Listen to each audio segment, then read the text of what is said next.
When we out on rack, what we want again? Ain't never falling off, I keep the racks now. And I'm ballin' like the Hawk, racks in the pack now. Shit, they yellin' touchdown. Shit, I'm still ballin' on them, yeah. Still ballin' on them, yeah. Still ballin' on them. Ain't never falling off, I keep the racks now. And I'm ballin' like a Hawk, racks in the pack now. Shit, they yellin' touchdown. Shit, I'm still ballin' on them, yeah. Still ballin' on them, yeah. Still ballin' on them, yeah. Did the dash, standin' the bitch, didn't crash. Molly on the fire, then his ass. Real bad bitch, did the perky dance. Fell in eyes, over Berkeley, that. The kid came smelling like the storm, don't remind me. 6,500 on the bullshit, I'm grinding. I'm still got timing. Cartier watch with the wrist and it's blinding.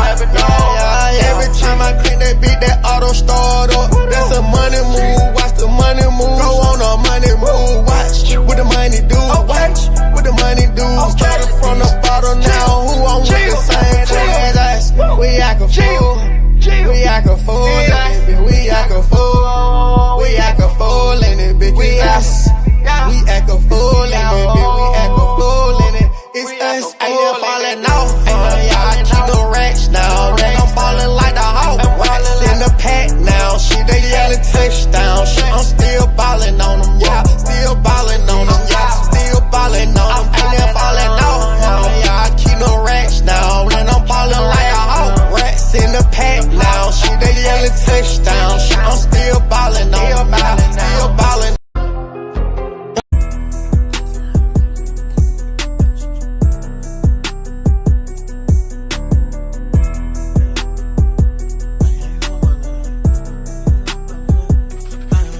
All that back and forth, no, we ain't going for that. All that poppin' like you tough, we ain't going for that. Nigga talking about taking, we ain't going for that. Nigga better play it cool, cause we ain't going for that. Cause we ain't going for that. Cause we ain't going for that. No, we ain't going for that. No, we ain't going for that. So be cool, yeah, chill, yeah, tell them calm down. What I'm doing now, we be running up, get money now. Yeah, run the town, hottest niggas never knew that the chopper, nigga, we gon' shoot. It be money, I be rolling dice, I be taking chances. What I'm doing, I be motherfucking getting them to them benches. Niggas knowing, open bag, shawty, all this shit be stinking. All this motherfucking money, you ain't think that I was banking, you ain't think that I had them franking. I was drinking medication, nigga, feeling like a patient. I was wasted, A flowing, getting wasted. Every time we woke up, we had them bitches in rotation. All that back and forth, no, we ain't going for that. All that poppin' like you tough, we ain't going for that. Nigga talking about taking, we ain't going for that. Nigga better play it cool, cause we ain't going for that. Cause we ain't going for that. Cause we ain't going for that. No, we ain't going for that. No, we ain't going for that. I got walk and I got ass, just a walking pharmacy. Shit ain't gon' lie, I'm getting that money, it ain't really hard to see. Blow down the pound, go out of town, she really put her faith in the street. I told her every time I make money, money don't make me. I'm the kid. On the balcony, niggas zooted, thinking about how to get rich. Sitting on my pop bottles, live it up to the end. Hop off in that charger, pulling off once again. On the side of me, keep protected F and N. So walk in the court, shit, I'm on that shit again. I can see the hate through the ultraviolet lens. Shit, I knew her barrel right when she put off in the beam. And you know I said her right, but you know we got all that back and forth, no, we ain't going for that. All that poppin' like you tough, we ain't going for that. Nigga talking about taking, we ain't going for that. Nigga better play it cool, cause we ain't going for that. Cause we ain't going for that. Cause we ain't going for that. No, we ain't going for that. Hey. We done won 6 in a row.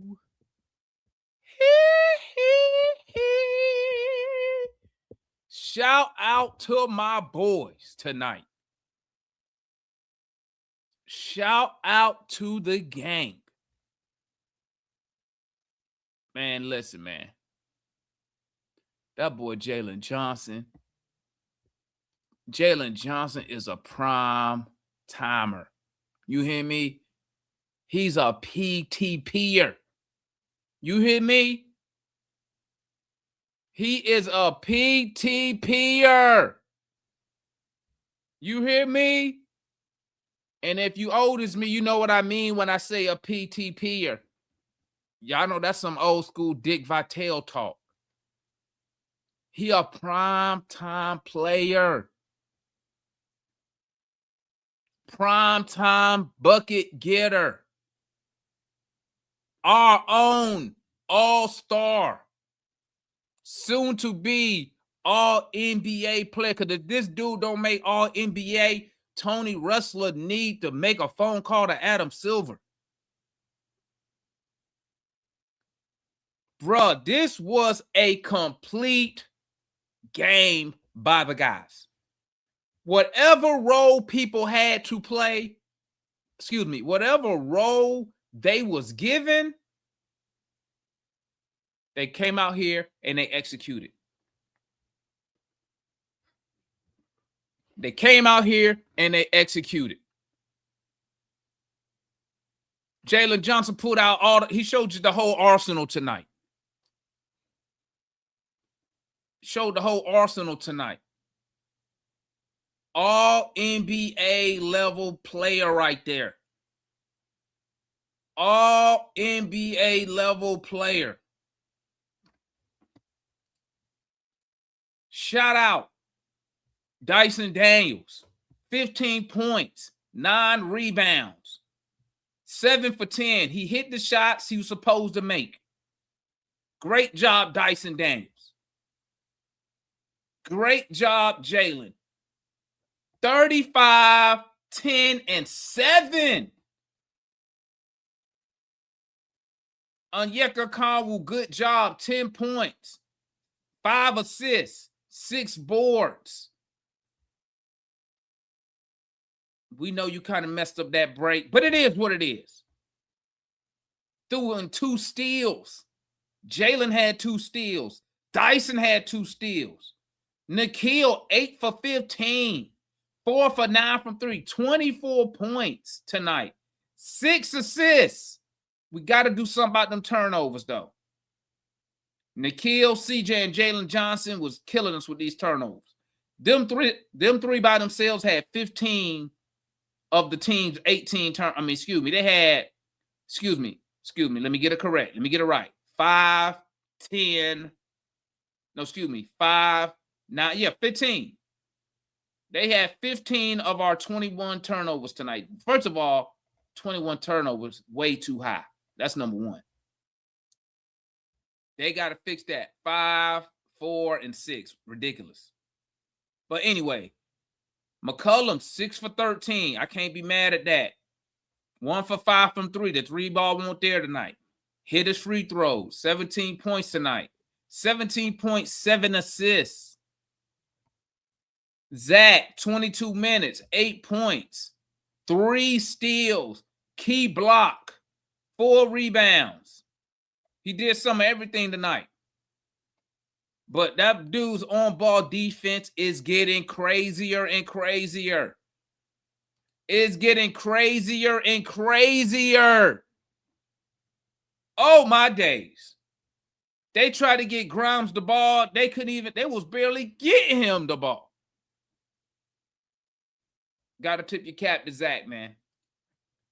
Mo G, 9 minutes, gave us what he came in, did what he had to do. Kispert, 3 for 7. He finished with 7 points. But as we all already know, Kispert on the defensive side, especially when he's guarding athletic guys, right? Listen, man. This was, in my opinion, okay, this was a great team win. Everybody played their role tonight. Everybody played their role and excelled in their role tonight, okay?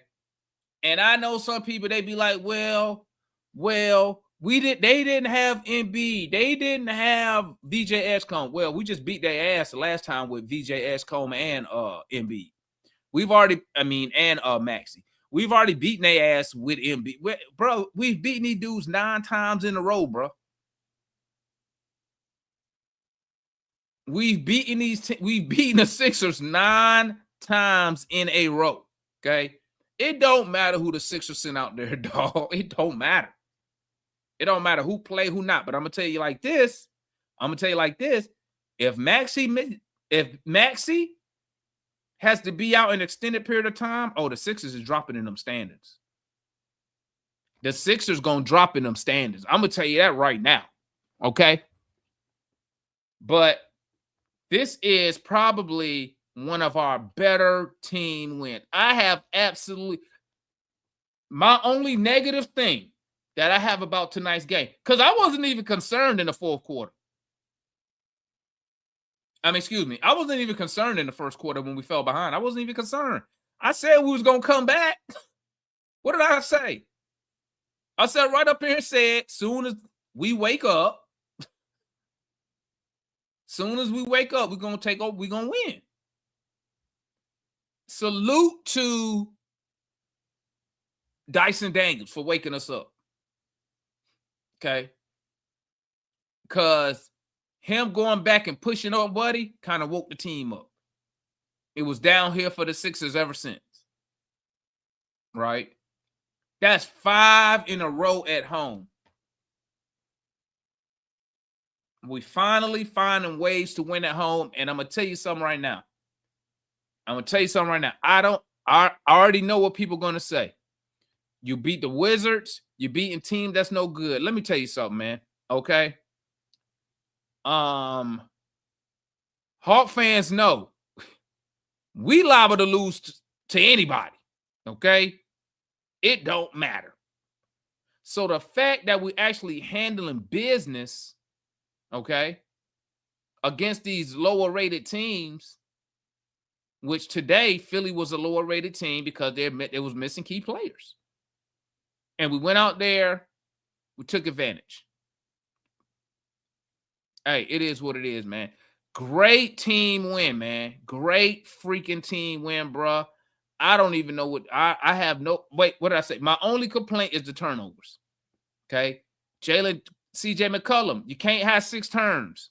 JJ, you can't have 5 turnovers. Okay. And I think it was Naw with the other 4.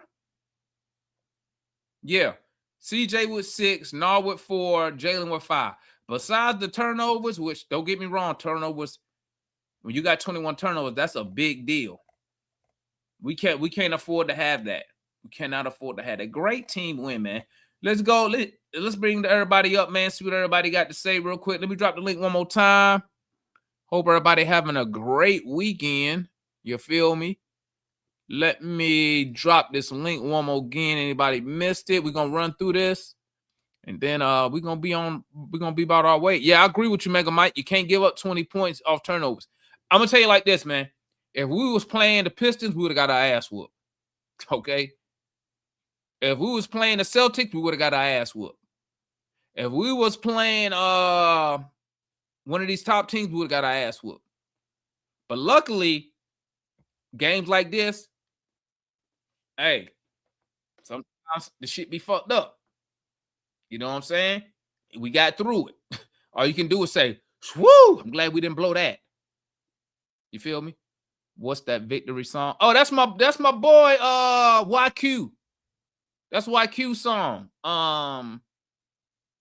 He from Atlanta. Well, he from Atlanta. He live in Atlanta. Matter of fact, I ain't seen YQ up here in a minute. Yeah, but all the music I played is from YQ. My boy YQ 1000. He sometimes he in the chat, but you know, he a working man. He be at work. You feel me?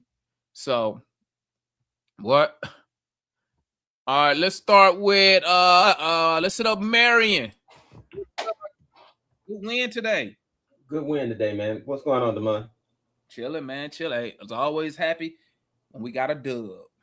2 things. Good win for our 3,000th win in the franchise history. So clap for that. And also shout out Steve Kerr. Thank you once again. And it's not Potts. We are happy about that.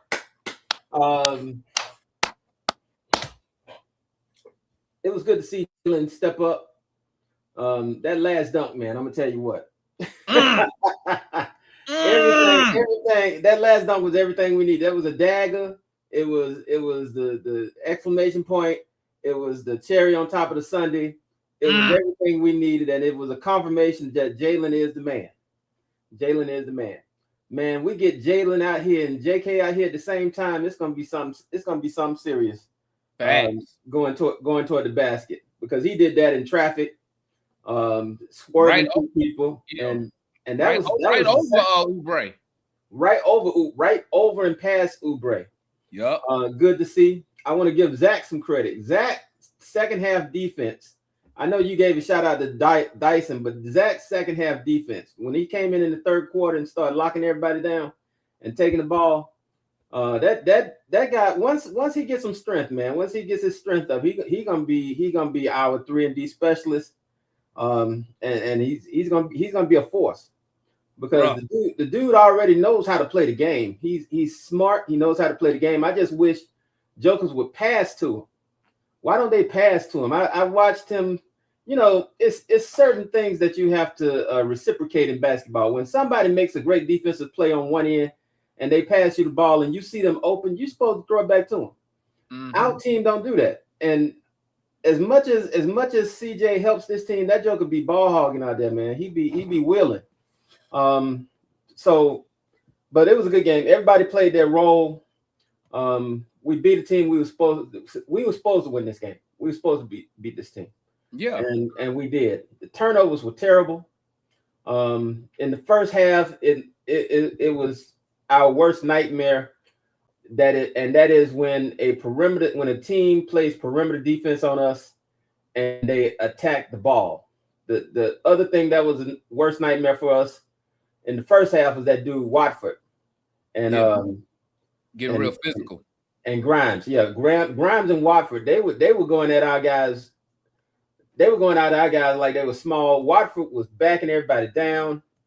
Glad he got in foul trouble. That was good work on our half, but that dude was backing us down like we were small, and you know, he's not a top tier guy. He is like a third tier guy out of LSU.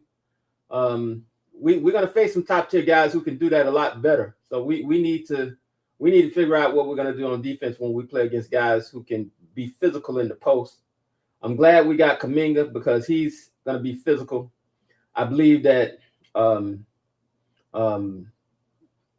G can be physical. Mo G can be physical, but Mo G need to eat a couple more sandwiches and go to. He need to spend a little bit more time eating sandwiches and hamburgers so that he can be physical with those guys. But it was a great win. 3,000 wins for the Hawks, and no, it's not Potts. So it's not Potts. It's not Potts. It's not Potts. This should win Unser the Executive of the Year. It's not Potts. That should win him the Executive of the Year, man. Man, I can't believe he tricked him with that. Nah, it's not Potts. That's the homeboy Marion, man. All right, who we got? Okay, let's keep it moving. We got the homeboy C Wonder. What's good, C Wonder? It's not Potts. I mean, I don't know what else to say. I mean, it's just not Potts. It's not Potts. We need to make a T-shirt. We need to do that as a T-shirt. No, real. Man. It's like for real. No. Oh, that's funny, man. I just wanted to go through 3 points. Great win, a needed win, and a win that we're supposed to have. When you got 3 of their top players out, you got to beat, especially a team that's above you that you're trying to make the 6th seed. You got to beat them, and they did a great job. Shout out to Dyson.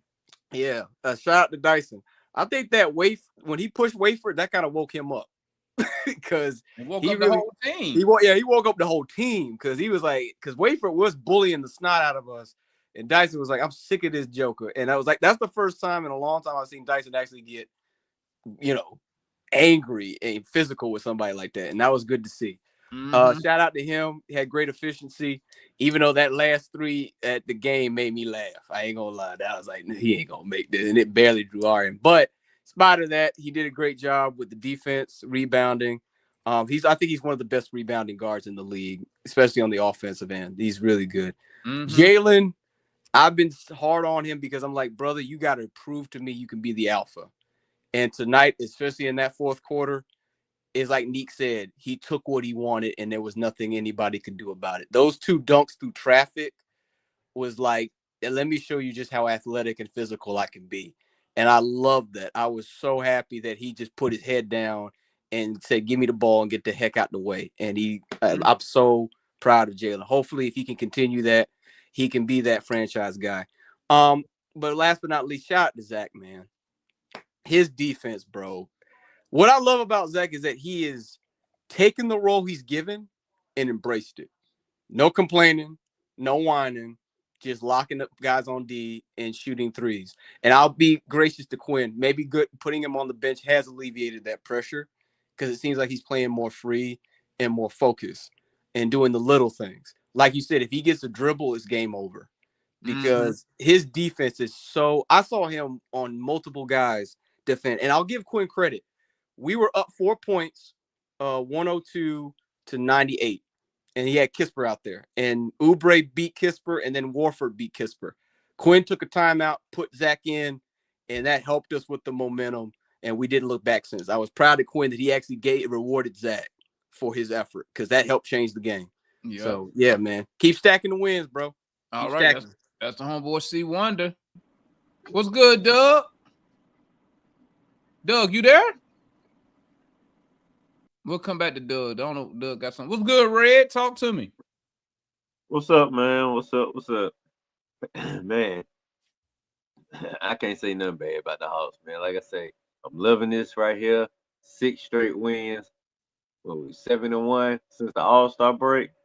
Like I say, man, they stacking the dubs right now. I just hope we start to rise up in those standings because it's shame that we had 5 straight wins and I look back, we were still in 10th place. We got back in 9th place before the game, so hopefully we can rise back up after this big win right here.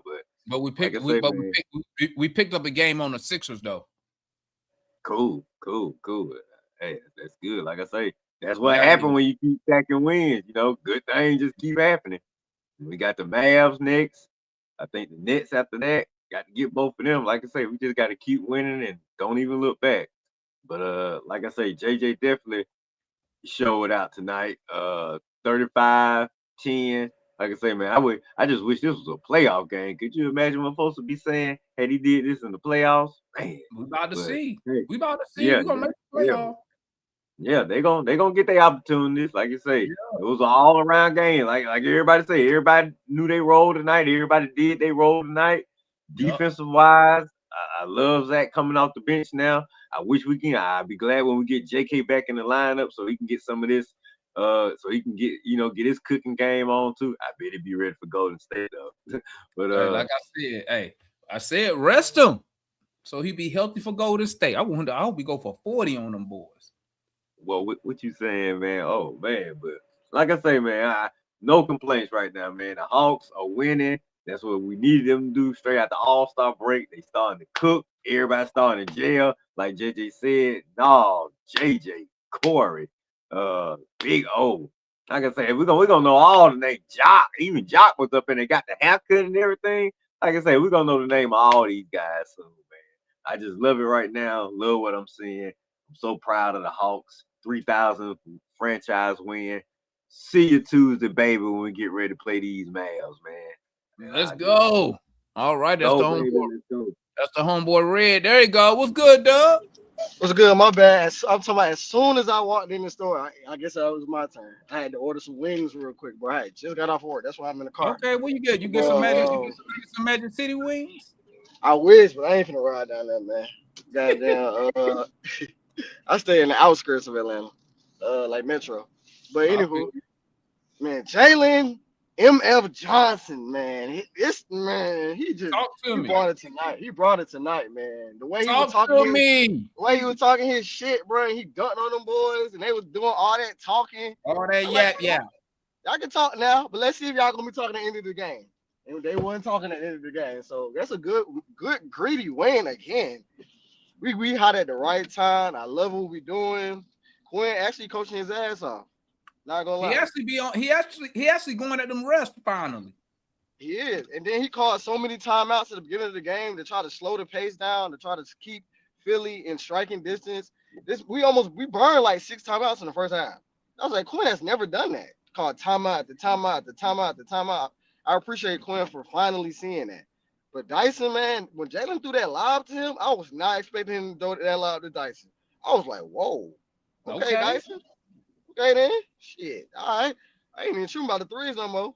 But I want to give out a shout out to Corey Kispert because I was on his ass like a month ago when he was playing bad and he been playing good. So I want to give him his flowers because I know Foot. I was up here with Foot and Foot said Kispert my guy, so I had to come in here and give him some flowers. And man, let's just keep it rolling, man. Jalen Johnson is a super. He walking into superstar status. And then Zachary, like you've been saying, straps, man. Don't nobody want to go up against Zach. People call up for screens. People trying to do whatever, try to put their body into him to get him off of him. Zach is really locking down. So like everybody been saying, if you could just get stronger, if he could hit you up, I wish you could give him his number, get in his DMs, like, hey, come holler at me down here in Texas. Holler at me, Zach. I'll get you right. I'll get you right. Go to Texas down there in Des Moines. He gonna have you right for 2026, 2027. But yeah, I'm man, CJ. Boy, Zach. Good win, brothers. Let's keep it rolling, man. All right, that's the homeboy Doug. Hold on. I do want to give you your flowers real quick, Demar. I appreciate you, man. I love you, man, for having this space for all us Hucks fans, because there's nobody else doing this shit. Nobody else. Hey, that's why we here, man. That's why we here. And let me know how to do the thing, because I got some money. I'm gonna go ahead and become a member. So okay, so know how to do it, man. Become a member. Throw it in the chat. I'll become a member because this content and Larry too. Shout out to Larry the Dixon way. Yeah, shout out to Larry the Dixon way, man. Make sure if y'all hey, I tell you this. Y'all watch alongs. One of us. Cinemax. I don't think it's been a Hawks game where either. Yeah, it ain't been a Hawks game since that me and Larry ain't streamed. One of us gonna be streaming it. So if you ain't tapped in with me, tap in with Larry, or like Larry say, put one of us on the computer, other one on the phone. Man, you know what I'm saying? And hit that like button. Appreciate you. That's my boy Doug. That's my boy Doug. Hey, that's why we here. That's why I never called this to people. Other people call this a podcast, but I never call it a podcast. I always call it what? An interactive fan channel. Because there was nowhere else for us to talk about these Hawks. You feel me? So, hey, like I said, this channel, it ain't nothing without talk. Because I know y'all don't want to hear me up here just talking all for an hour. Hey, I won't even be up here. I'll come up here about 30 minutes and get off. You feel me? But this channel is nothing without all the fans who tap in, man. And like I say, man, I encourage Hawks fans to come up here and voice your opinion. It's open. Matter of fact, we had a new guy, a first timer today at the halftime show, man. Salute to him. I can't remember his name, but salute to him for coming up here, tapping in with us, man. This is for all Hawk fan, man. I know some of y'all be in the chat, man. Hey, come on up here, dog. Come on up here, because I want to hear y'all opinion. Even though, and y'all know I got to say this real quick. Even though I'm right 99% of the time, okay? I'm right about 99. Matter of fact, let me change that because I'm right about 99.99% of the time, and I know y'all hate that, okay? It is what it is. No, I'm just playing with y'all, man. Let's keep it moving, man. We got the man of few words. What's good, my guy? Talk to me. You on mute. I can't hear you. I can't hear you. You on mute on your end. I don't hear nothing. Check. Can y'all hear him? I can't hear him. What's going on, Demar? Oh, you good now. You good now. I'm good. Yeah. It was a great win. We got to keep stacking. Keep stacking, baby. Oh, I am. I can't hear you now. You done went out. All right, it was a great win. Yeah. You got to keep the ball rolling. All right. That all you got? Yes, sir. All right. That's my boy, man. Hey, he gonna get to the point, and then he gonna keep it moving. You feel me? All right, let's go. We got Larry in the building, man. What's good, Larry? What's going on, fam? I like to apologize to people that was watching. I had technical difficulties, so I got to upload a whole bunch of drivers and stuff like that. Should be good for the next stream. But guys, make sure you hit that like button for this great content. It's a lifeblood of all our streams. It help us grow. You know what I'm saying? We got over 100 people in the chat. Get over 100 likes right now. Yeah, let's get these likes up, gang. And make sure you subscribe to the Dixon Way. Larry stream all Atlanta content except United. He stream everything else. Braves, Georgia football, Hawks, Falcons. So make sure y'all tap in over there with Larry, man. Yeah. And I said Georgia. And yeah, Georgia Bulldog. Great game by the Hawks. Good character win too. This is the playoff team we just played now. Let's don't get it twisted. You know, a lot of people, Matt, been talking about, we only beat the Sisters of the Poor. We ain't beat nobody. Don't get hyped up. But hey, 6 in a row, 3,000 wins in franchise history. Team is gaining chemistry. We won without JK. You know what I'm saying? People always a honeymoon. And Jalen Johnson said, hold on, man. I know JK athletic. Y'all must have forgot. Hey, yo, JJ over 3 people. Like, stop playing with me, man. And that was a foul come across the back of his head by Barlow. Yeah, he hit him in the head. That should have been the and one. Great win by the Hawks. They were losing. It kind of seemed like Philly was like, yo, we tired of losing to this team. And they extra we took their best punch and came back and counterpunch. Out to everybody, man. I'll even say shout out to Quinn. Rotations wasn't that bad. Yeah. What about all those timeouts he took? That's a first. Yeah. I mean, he saw the wheels coming off, and he didn't wait until they got to 15 to 20 points like he normally do. So I'm gonna give him props for doing the regular coaching stuff. Hooray! But yeah, man. I mean, great team win. No hate from me for nobody, man. Everybody played their role, did it well. Yeah. The turnovers are a problem. No, CJ, JJ, I understand JJ high usage. CJ should never had that much high usage, but that's what it is. 6 turnovers, 4 turnovers, that's disgusting. You know what I'm saying? So, again, we cut down those turnovers. We beat them by 10, 15. So, yeah, great character win by the Hawks. And, yeah, got chippy. And Dyson was like, what up, mate? Hey. Get off my face, mate. Hey, I said it, Larry. Because at first they only showed Dyson pushing Buddy. Yeah. Until they said, hey, go back and look at it. But I was like, what the hell? I said, Dyson don't lose his cool like that. I said, I said, the dude either touched him or he said something foul, like super foul. I said, because Dyson don't lose. I thought he said something slick, so I saw him push him. Like, nah, Dyson ain't no punk. So that right there charged up the team. It was like, all right, let's go, man. They think we out here. Nah, ain't none of that. Because they needed something to wake their ass up because they came out there like they didn't have a basketball game to play today. So, yeah, man, they did come out flat. They came out feeling like, hey, we're on a 5-game win streak. If we lose this, whatever. And then it felt like after that moment, because it was always chippy. Yeah, because Buddy was running his mouth. Being more chippy towards us and trying to punk us. So Buddy was running his mouth, man. Running his mouth. Yeah, he was running his mouth like he was a star or something. So it was just like, we needed Nate. I think Grimes was doing that the last time Philly was chirping like that. Grimes was chirping again today when he got that dunk, but he didn't dunk on Okongwu. Okongwu was on the side, but he dunked, and then he looked at Okongwu talking shit. I'm like, bro, you didn't even dunk on it. What you talking to him for? But yeah, good win, man. Good to beat Philly. Shut them up. You know what I'm saying? I'm sure their fan base going crazy because they ninth time in a row. Yeah, 9 times in a row. So yeah, we own their soul. That's cool. On to the next. Just like I said, we got an easy schedule, but we got to take care of it like we are. We're gelling at the right time. Yeah, man, I'm happy, man. On to the next person, man. Great stuff always, fam. That's the homeboy Larry. Let's hit up Kool-Aid, man. What's good, Kool-Aid? What's up? Hey man, I told Coach in the fourth quarter. I texted. I don't know if he saw my text. You Said, text what he man, say? What you I text him? I texted him. I texted him your thing. He had to see it, man. I said, put Zach back in for us to win. Oh, that's what you text And him? he put, yeah, and then Zach, then you said, and I heard you say, like, oh no, he did put Zach back in. I was shocked. Normally Zach don't come back in the fourth quarter. I was like, did he hear it? Did he see the text? Is he watching the We Talk Home show on the side?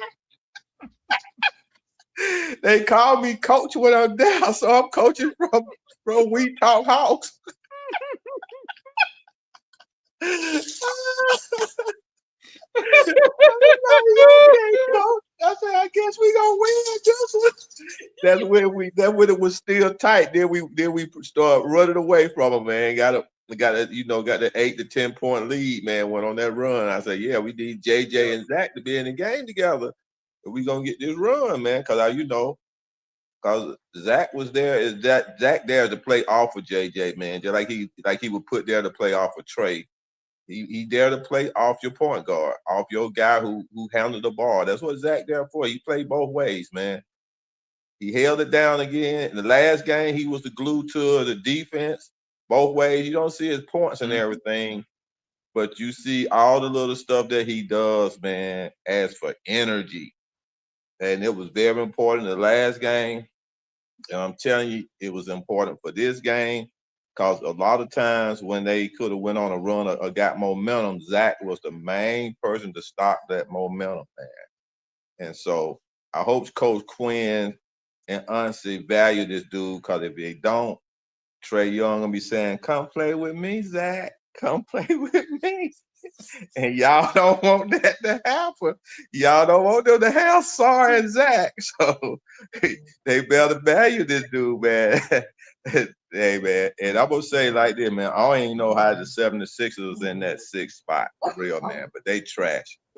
They trash now for real, man. The broken hands and stuff like that. So that's it, man.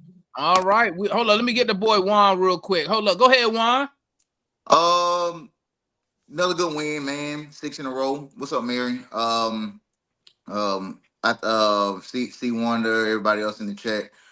I think we played really hard for that win than we should have.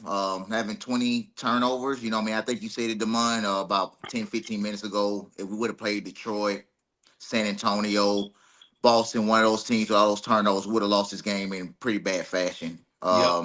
You can get away with playing against a Philadelphia with no Embiid, no Paul George or whatnot. You know what I mean? But yeah, you always want to clean up the turnovers and not play that style of basketball, especially as we getting closer to playoff seeding and what this team will finally look like.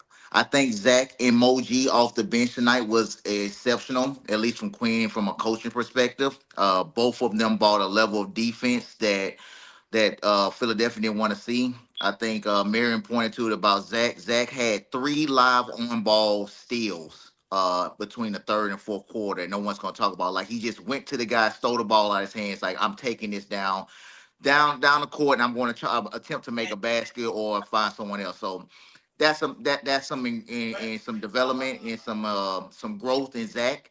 And I was kind of rooting for Zach to not pass the ball at all whenever he get it, man, because ain't nobody gonna pass in the ball. Like, you know, he gonna miss some shots. Everybody miss shots on his team. Hell, Nall just throws up anything he wants to, and people still passing the ball.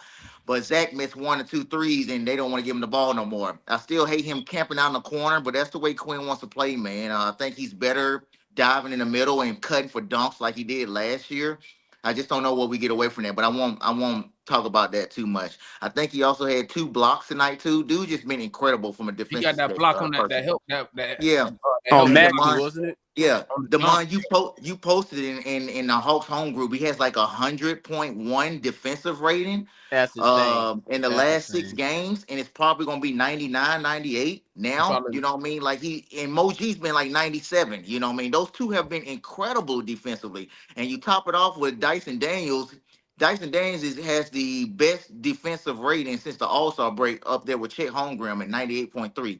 So all three of those jokers, man, are going to make it really, really hard for wings and opposing players to score as we continue to find continuity and we continue to grow as a team on how we're going to play moving forward. I just wanted all to gel. I still think Corey Kispert, in my opinion, plays too many more minutes that Zach should be playing. I think CJ, he's a Latin veteran. He's going to play minutes, but I think he plays a little bit too many minutes. But again, that's not on me to decide. I'm not the coach. I'm just here to provide my perspective. I take all wins. I don't care who we play. We didn't make the schedule. We just have to play the schedule. You know what I mean? And it just so happens that we're playing a bunch of 500, lower Lottery 500 level teams. teams, yeah. Lottery level teams. We don't make that up. You just got to go out there and finish the product. You know what I mean? Hey, while you're playing, Yeah. 2 weeks ago we was a lottery team. Yeah, We exactly. were. You know what I mean? You know what I mean? I just if we can play better defense on the front of first half, because this is the same type of game that we had against the Bucks in Milwaukee too. We gave us 73 points to them as well. And then we gave it 73 to Philly tonight. But we clamped down in third and fourth quarter, which is again maturation in the team starting to realize, like, hey, we can't be coming out playing this type of basketball and expecting to win. We're getting better. So I'm appreciative of the growth.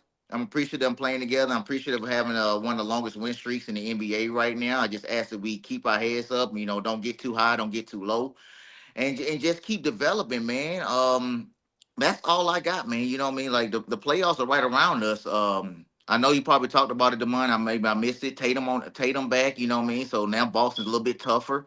You know what I mean? So we just got to see we proved up. But again, great win. Not taking anything away from tonight. Great win overall. I'm gonna say this because I know people gonna say I didn't say it, but I think Marion has said it. I can't remember anybody else, but I think Larry said it. But let me say it because I know people are like, you. I got to give Quinn some credit in that first half. He used 4 timeouts. He did. In that first he half did. He to did. make sure they was one, not to let the game get out of control. Okay. 2, and he was making changes. People was coming. He was shuffling people in and out. So I got to give Quinn credit for tonight because I know people say I don't give him credit, but I will give him credit for tonight. Calling timeouts at the right time. Using those timeouts in the first half was genius. Because normally he'll let the teams go on these big runs, then call the timeout when we already down 15, 20 points. And I'd be like, oh, it's too late. So that's because Quinn, like the rest of us, knew how important this game was. He knew how important this game was, especially in the middle of this winning streak that we got. He felt himself, man, I got to put a special emphasis on this game tonight. Just can't let it slip Every away. game is important moving forward. Every loss, every win, we drop down in the standings maybe 1 or 2 spots. Every single game we play in this soft, quote unquote soft schedule we have right now is important. Every single win. Hell, Detroit just lost to Brooklyn tonight. You know what I mean? Because everybody above us or everybody that's with us is equally as hot as we are. So we can't afford to lose. My point, boy. I know every game is important. Well, what happens is this.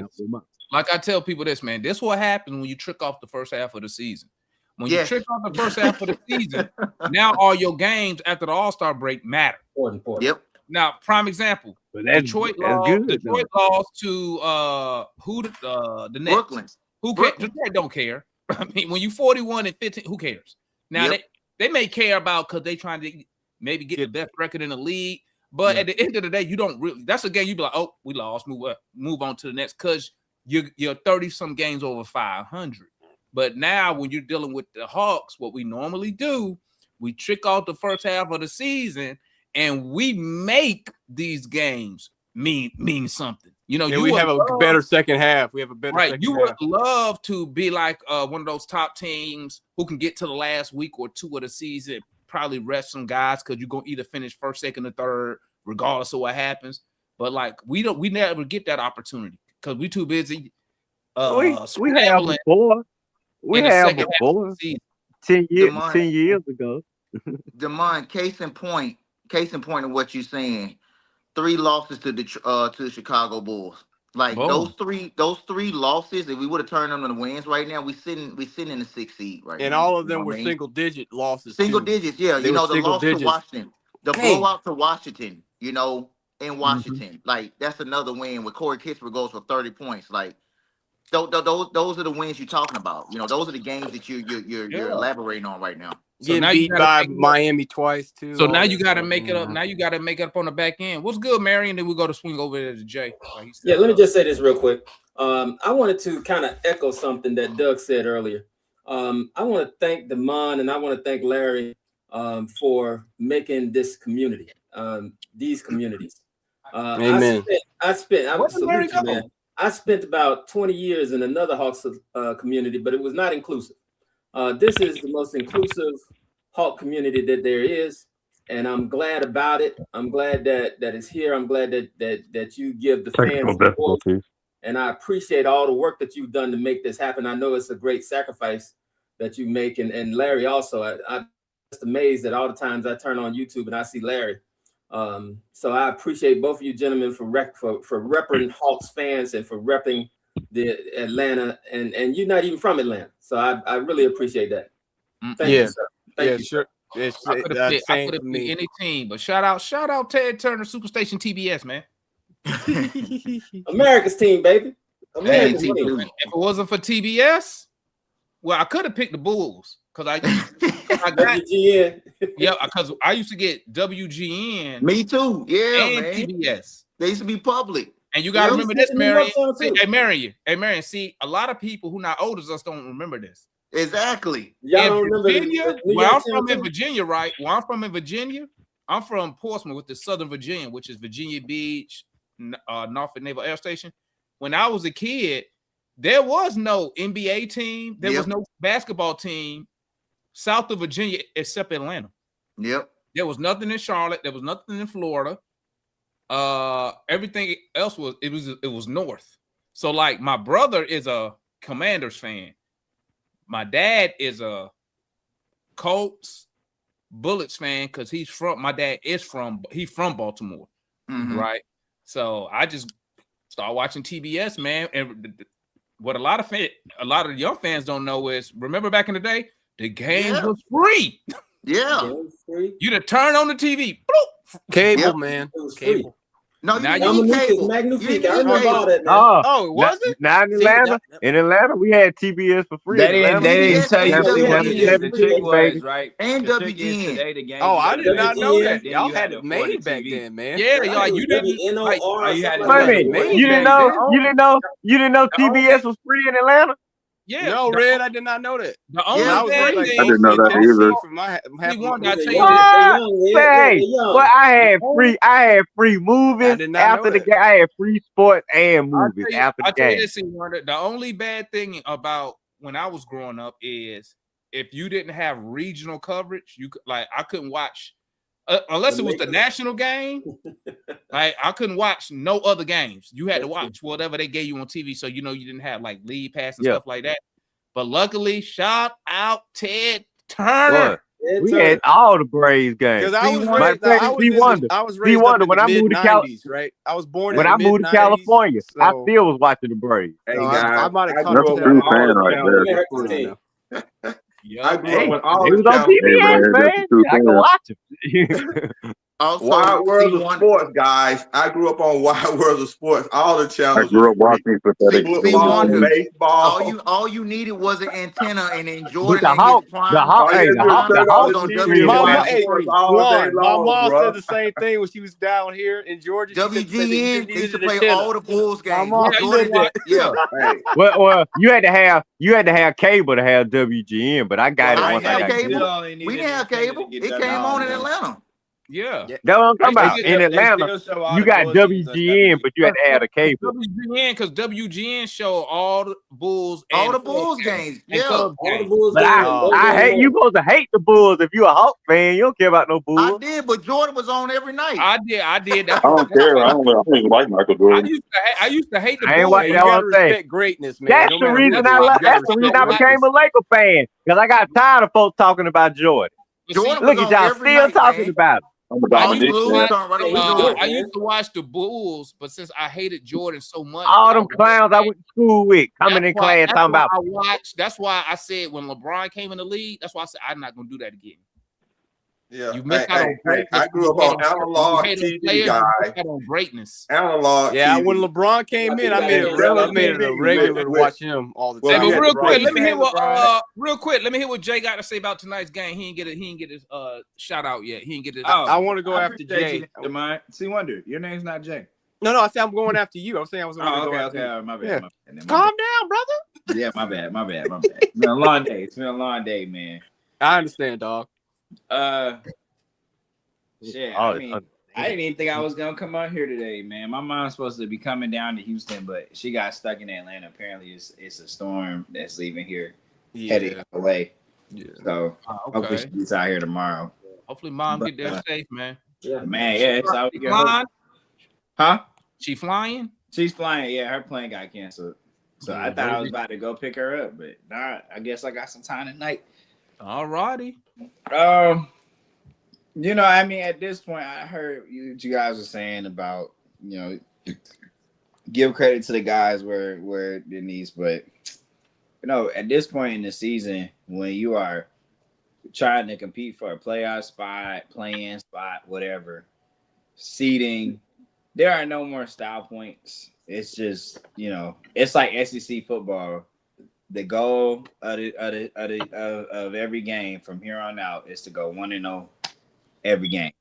That's it. I mean, shit. I don't care. Like, people gonna argue about after wins in the playoffs. So Quinn should do this. We should do this. With this. Who cares, man? A win at this point in the season is survive and advance. There are no style points. No, nobody care about none of that. We tricked off some games, but I think, like I continue to say, we're seeing the schedule kind of rebalance itself out. I mean, like, shit. Yeah, I know how I feel. It's just noise in the record because you had a stretch where you have 11 games where you only won 2 of them. But hey, that's neither here nor there. So I mean, we right there. We got the tiebreaker outside of the Hornets and the Raptors. We pretty much got the tiebreakers, or we're in position to secure the tiebreaker with everybody else above us. I mean, shit. You went 4-0 versus Philly this year. You're 2-0 versus the Magic. You only got to win one more of those games. You're gonna play the Heat one more time. You only need to win that once. You're 1-1 versus the Cavs. You're 1-1 versus Boston. So the Hawks kind of control their own destiny in a lot of ways. It just, you know, any kind of multiple team tie, the Hawks by virtue of road record and conference record should win those tie-break scenarios. So just keep winning, man. We can find ours. Like what I tell you, DeMond. Matt, the Timberwolves let me down today. That was horrible. That's crazy. I ain't seen that was horrible. What I tell you 2 days ago? I said, yo, if the Timberwolves beat Wait the a minute. Raptors, we only 3-4 games out of fifth. Who they were playing? They were playing somebody. They played the Magic. No, they played the Magic. They played the Magic. They actually They lost. Hornets. I was going. No, they didn't lose. They got blown out. Yeah, they lost. They were winning. By like 10, they were 15 winning last time. I think Desmond Bain went crazy. They got blown out. Bain went nuts. I was pulling, but you know what? I hate Bain. God, I can't stand that motherfucker. Hey, so does Batman. I can't believe Memphis gave Hold up. up. Let Jay finish. Yeah, I mean, I was pulling for the Hornets yesterday versus the Heat, but the Heat came through because I wanted the Heat to get that 30th loss so we can be closer to them. But that was one of those games where it only benefits the Hawks, and it's gonna be a lot of those kind of games left. So, you know, look, just keep the streak going, man. We about to play some scrubs. Knock on some wood, because these scrubs can beat you. But hell, we was the scrubs. I told you, man. I don't. Juan just said that Brooklyn beat Detroit. Juan, I told you 2 weeks ago we was the lottery team, right? 2 scrubs. Yeah. So I mean technically we still is a lottery team technically right now. Yeah. I mean, we'll be all right. Where we at right now? We said what, 8th? No, not yeah. I think we're gonna get to 6, 7, 8. I mean, I looked at we're gonna be in that 5 to 7 range. I don't think I looked at Miami. Miami and Charlotte got to play each other a couple times too. Yeah, so, no, and they got to play Orlando again. All those teams that we don't. They got to play each other. The only team we still have left to play is Orlando, and then at the end of the month, we had the games versus the Magic. I mean, we had the games versus the Celtics in Cleveland. But I mean, that's probably Cleveland and Boston. Those tiebreakers aren't going to matter anyway. They're just good litmus test games. All we got to do is beat the Magic one more time, and we secure that tiebreak. Don't we got them this week coming up? Like the No, next we got 4 or them 5 Monday. games? Magic City. Yeah. Night. We beat Magic them City one night. time. We beat them one more time. We secured that tiebreak, and we win the last game of the season versus Miami. We would secure that tiebreak. So just keep winning, man. Who cares? Just win. 1-0 versus 1-0 every game. That's the goal. There you go. That'll work. All right, Jay, you good? Yeah. All right. Well, our first things first. One, I just want to say I'm praying for you and all the troops out there. I know what's going on, and I'm praying for y'all safety. Thank y'all for your services. Hoping you guys continue. I come from a military family too. I want to shout out to Double O for making me laugh my butt off at the second half, that towards the tail end of the first half. That was the slowest fast break I've seen my center ever do. That made me laugh. I had to say I gotta talk to the guys that come here because I know they saw it. I was like, I'm looking at it, I'm like, he was moving like he was in pond water. And then he tries to do a doggone reverse layup. Bro, you ain't athletic like that. What are you doing? I'm like, that made me fall out my chair laughing. I'm like, Double O, I can't defend you on that. No, the fact that he can't jump is the worst part. Marion is like, it's like John says, he can't jump over a dollar bill. He just can't. And I love a Kongwu. But I understand what JB saying is like, hey, man, that kind of stuff is kind of annoying because it is. Like when you have a center that just can't jump or can't really – he needs – like I loved him when he was playing more physical. Like Quinn that was what made – but, he turns it on and off a lot of the time. And I wish he would just keep it on. Like you're better when you play physical. I don't understand why he doesn't do it. But, whatever. The other thing I wanted to say, too, is I remember Marion was talking about CJ. And I saw a foot in the chat say, well, CJ has 7 assists. Mike talked about this before. We're going to get assists just by the way we play. That's just natural. There's a difference between getting assists because it's the system and getting assists because you know what you're doing and seeing the open dude. And I love CJ and Naw as far as them being buckets, but they're horrible facilitators. Like I saw several times when Zach was wide open in the corner and they tried to go 1-on-3 or 1-on-4. And either got a turnover or got it stripped. And I hate that type of basketball, bro. I get that you try, especially even when you're hot, but you still got to make the right play. That's one thing I do respect Jalen does is that he tries to make the right play. Same thing with Dyson. But when you got two guys out there who are just basically hunting and getting their own, and Corey Kispert does that too, it's hard for the offense to continue to, stay. We were able to overcome it this stretch, but we got to clean that up because you can't be trying to go 1-on-5 all the time. You got to make the basketball play that is smart. That's just, in my opinion, how I feel. But yeah, I just wanted to say those things. But to comment off what you just said, C. Warner, I do see a lot of the times during the flow of the game, some of the guys will look for their guys or the guys they trust more than others. Yeah. And it's a team game. In order to build trust, you got to let these guys go through those crucial moments. You're not going to make every shot. The basketball is a game of hit and miss. You know what I mean? So you got to let these guys get in those situations and they got to start getting comfortable. You're going to miss some, you're going to make some, but you got to let them get comfortable. I spoke on it. Zach, Emoji, and Dyson Daniels, what do all three of them have in common? They're not very good shooters. You know what I mean? Not very good offensive players, but they are the best defensive players on our team. Exactly. All three of those guys need to get comfortable shooting shots that they're not normally good, opposed to shooting because we know CJ, we know Nall, we know Kispert, we know Jalen, even what's his name, Okongu. They're gonna shoot their shots, man. You know what I mean? But if for us to truly elevate to where we want to be at, those other guys got to get comfortable in those positions. And they got to give them opportunities to shoot the ball. Dyson shot a 3-pointer so slow tonight. I could have recollected my thoughts and put them on paper, and I could have emailed him. I could have emailed him to every single one of y'all, and he still would be winding up to shoot that shot. It was so bad. Oh, you know what gosh. I mean? Like he don't want to shoot a 3 at all, man. Like you can see this man. Oh shit, what I do? Oh, I just throw it up, just flick it up. You know what I mean? And so. These guys got to get comfortable shooting the shot. They'll get better over time, but their off-season work It's And where it's Juan, gonna to come your at. point, I want to say that to your point. We were talking about it on Thursday. It's not that I'm not like I don't hate Dyson. I think that he is invaluable to our team. But come playoff time, if you're scared to shoot and they know you're scared to shoot, that takes away spacing. That takes away the spacing. Kuminga can't drive. JJ can't drive necessarily because why? They're already plugging up the plate with the center guarding Dyson because they know that he ain't got the stones to shoot. Well, No, but that's when you put Dyson in the dunker spot. But like what? Yeah, he overcomes a lot of these shooting deficiencies. I just don't realize it. He be at the dunker spot. Yeah, like you can have one non-shooter out there. Like there's this misconception that everybody has to be able to shoot. It's not true.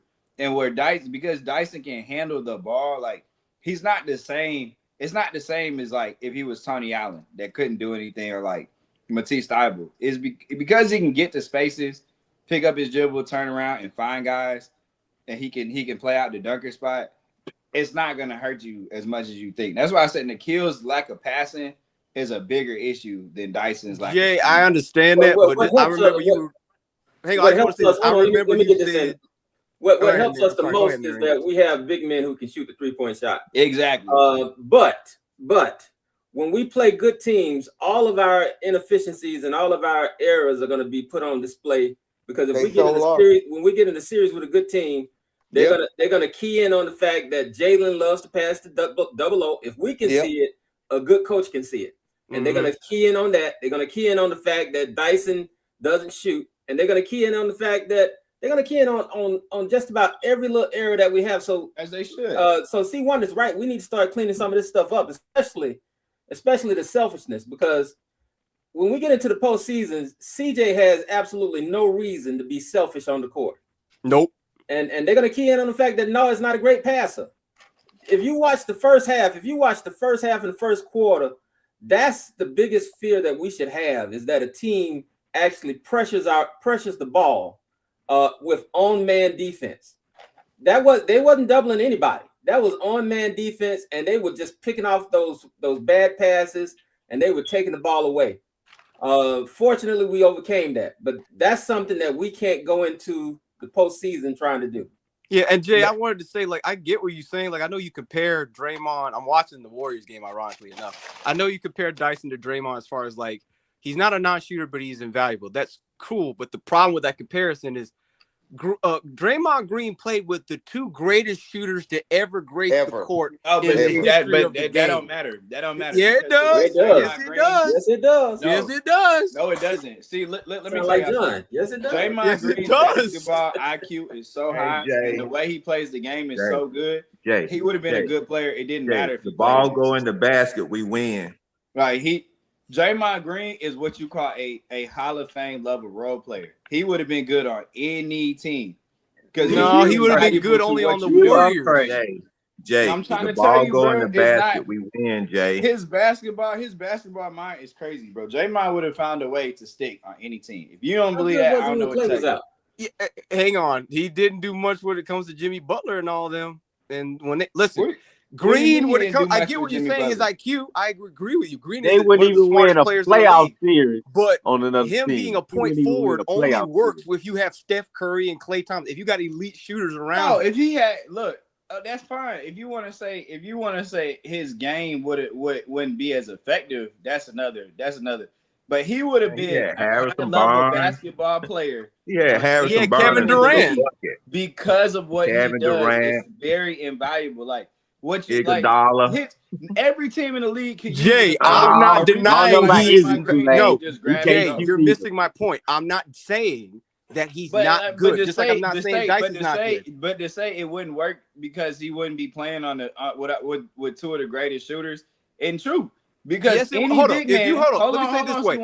big man that can get the ball off the rim, play defense like that, get the ball off the rim and go and start a break and pass and actually make passes and make plays like a point forward is super valuable. So would he be valuable? Hang on, would he be valuable with the Grizzlies? With Ja Morant? You talking about the Grizzlies that had Zach Randolph and Marcus? No, I'm talking about the one right now with Ja Morant. Absolutely, because that system is begging the for somebody spacing that would be get the terrible. ball. What are you talking about?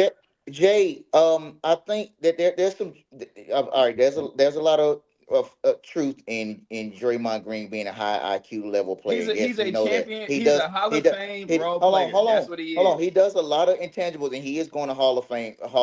His career, but you got to take an accountability in the system that he's in, and C Wonder is right too. The fact that this man has played with 3 bona fide top 15, I mean, well, I'll say top 15 to top 30, Klay Thomas in there as well for his shooting Yeah. prowess. 3 top 30 players of all time does kind of help you out as a player in the system that you in. Kevin Durant and Steph Curry is not chopped liver. These are 2 players that we just had on Olympic team 2 years ago who absolutely iced it for us against France. You know what I mean? So not going to sit there and say he didn't benefit from that as well, and won a couple rings with both of those 2 players. You know what I mean? No one's saying that. Steph No Curry, one's saying he Steph didn't Curry benefit. just happens to be the greatest shooter I'm ever, gonna tell and y'all like Draymond this. Green I'm is gonna in tell a y'all like this. They do not win a where he single benefit from championship that. without Draymond Green. I believe that. I let believe me that. say I this. believe that. I believe they Let me would win say a this. championship without Draymond Green. No, because Can I say they this? didn't become a Can championship I say level this? team until Hey, Draymond Green guys. took David Lee's job. Let's Could just be real Kool-Aid about it. say something? Can I say something about that? They like once Listen, David Lee guys. got benched for Draymond Green, they became Listen, a guys. championship team before Kevin Listen. Durant. Hey, can I say something? Listen to this. It takes all the ingredients to win, guys. Stop separating the ingredients. It takes Draymond Green and a mixture of shooters and those type players. If you're trying to say you're trying to win with one ingredient, you're never going to win with one ingredient. You need all the ingredients to win a championship. Yep. So yes, that's true. Yeah, so everything y'all saying is true, but y'all debating dividedly on what's needed to put together to win a championship. No, Kool-Aid. I'm not saying that. I've already agreed with Jay. Listen. I don't. That's not my point. I don't care about Draymond Green. Okay, I don't care. Let's talk about something else. Who gives? I don't care. Golden State. Let me say this. He's a Hall of Fame role player. Let me say this before I like Ben Wallace. They are a dynasty. All them do. They showed what you got. Hey, let me say this. Let me say this. I want y'all to notice something tonight. Coach. I'm gonna give credit to Coach Quinn because we was a crisp. What his name? CRISPR or Zach? CRISPR or Zach rotation away. We was a CRISPR or Zach rotation away from losing this game. We were, Kool-Aid. You right. We were. If Coach Quinn would have played CRISPR, because they were going at CRISPR. They were hunting. He was a turnable on defense. CRISPR, not CRISPR. CRISPR. Okay, he's got KFC on his mind. Okay. No, I think Kool-Aid be doing that shit on purpose, bro. He do that real fast. Kispur. Okay, Kispur. But we was a Kispur or a Zach away from really losing the game, and it was. I give credit to Coach Quinn in the first quarter, second quarter, and when he did those rotations, he did not let Kispur stay out there trying to get a bucket out of him when he was getting killed on defense. He was getting killed, yes. He was really getting killed on defense. He was getting and it was beautiful to see that every time we got in a situation, he put a timeout in. He brought Zach and Mo in to create defense, and then they held the fence. He did that twice. He did it going into, when I said that the fourth quarter about bringing Zach back in to win, he called that timeout in the fourth quarter, and they had tied it up, and then they brought Zach back in, and they went on a run. They sure did. That's exactly what happened. So I be trying to tell people, hey, Anthony and Quinn, hey, Trey Young, them over there watching. Let me ask this. Don't let that dude run hang on, over there, man. Sherry's here, or Sherry. Sharia. Her name is Sharia. Sharia. Yes, ma'am. Yes. I just have something to say. So we don't win without Draymond. And that's the God honest. If y'all didn't know, I agree. Thank you. She is a Warriors fan, but she's a comedian. Nobody dismissed that, though. I never said Draymond wasn't important. Well, I never said anyone said anything. I'm just speaking my truth. Yes, right. I hear what you're saying. So what it is like, I'm a Warriors fan. I'm now a Hawks fan. I like a couple of teams. I'm a basketball fan. I'm not like one of those people that are like, I'm pro this. I'm not delusional. I like the game. So we don't win without Draymond. as much trouble as he has given us over the years. Okay? Lots of trouble. Still giving trouble. He might get kicked out tonight. My point is, Yeah, he is getting hot out there. yeah, you know how he goes. You know how he goes. My point is, we don't win without him. And as much as you all talk about like the greatest shooters, that's true. We have Steph, we had Clay, we had all of them. He allows him to be that. But my point is, the Hawks team is a good team. You have the pieces. You have the pieces. You just need a system. You need an offense. You just need structure. Like I said before, you have it. And as much as Dyson doesn't shoot, have you seen Draymond's threes? Have you seen the way he shoots? Yeah, we dealt with that. Yeah, they trash. Are. We dealt with that, right? You don't have Steph, you don't have Clay, but you have JJ and JK. It is a new day. It is a new day. You have the pieces. I don't need Dyson to shoot. I prefer that he doesn't. When he does, I don't mind and it goes in, but he's an amazing facilitator. He's an amazing facilitator. You don't have the issues that you think you have. When you watched your coach, Quinn, the way he handled it tonight, it was bumpy in the beginning. Yes, very bumpy. But he adjusted. He adjusted and he steered it in the direction that it needed to go. I personally have watched winning basketball closely for years, watching the Warriors. Okay? You're on the right track. So I think you need to pour into your team, continue bigging them up. You think Zach don't hear this shit? Hey, there's a lot of podcasts that are out there that are just spewing bullshit. This podcast does not do that. If it did, I wouldn't be here. You see what I'm saying? Like, these people listen. You keep it real. People want authenticity. People want authenticity, and you bring that. So my advice to the Hawks fan base, the people that are on this panel, is to continue pouring in. I'm not saying don't judge them and don't critique them, because that helps also. But what I am saying is recognize when you have a team that is well on its way. And I want to say congratulations to you guys, because you have a solid team. They just need structure. And that's it. You heard the Black Queen. Thank you. Man. Sharia, did I say your name right? Yes. Sharia, appreciate that. I'm still, if you want to give us Curry for Dyson Daniels, we'll take him right now. I'm just Steph might not be back. Steph might not be back this season. Steph might not be back this season. He has a runner's knee. The man is almost 40. He might not be back. Yeah, I know. I saw that. It's painful for them. And out with what's his name, Jimmy Buckets too. So now they just youth movement right now. And Moses Moody and Will Richard. Moody, yeah.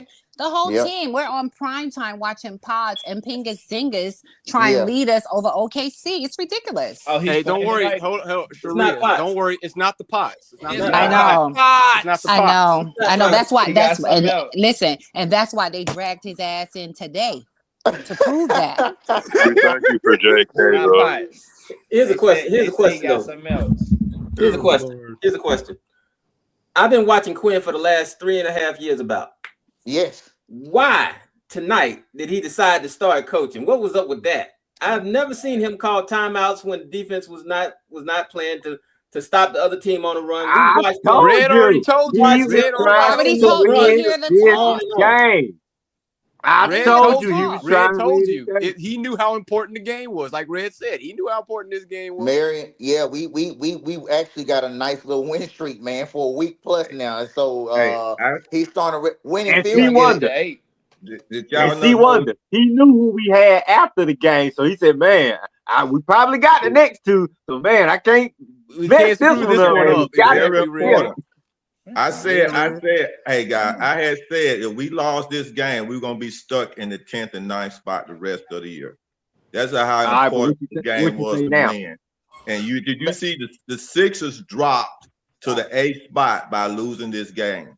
Yeah, okay. But that would have gave some teams like Orlando won today, and we would have just dropped right back to Charlotte and flip the spot to fall right back in that 10th spot. I'm telling you, these 2 or 3 days off put some perspective in Queen's mind. We had 3 days off since that Milwaukee game. No, I think that Quinn knew exactly how important this game was because winning tonight is a very important of the slippery. That's what I'm just saying. That's why I made that. I wasn't saying that to be funny. I was saying that I was saying that to make a very, for the first very time, Kool-Aid, we agree.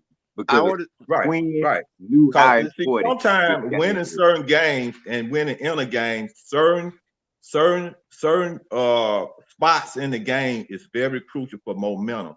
Okay, and winning tonight could be a crucial spot for momentum for us to move up. If we wouldn't have won tonight, it could have really slipped us on a spot where we wouldn't have had the momentum and would have gave that momentum to the 76ers. They would have maintained that 6th spot, and it would have been it would have changed the whole dynamic in the next few games. Because I'm telling you, the last 10 games of the season gonna be a bomber. It's gonna be rough. Hey, Dad, that's why Quinn had to take charge right now. He had days off to think about this, man. He looked at the schedule. He looked at it right where we are.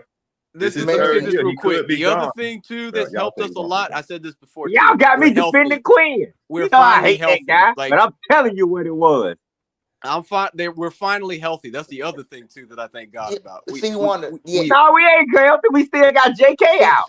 When we get JK back, then we healthy.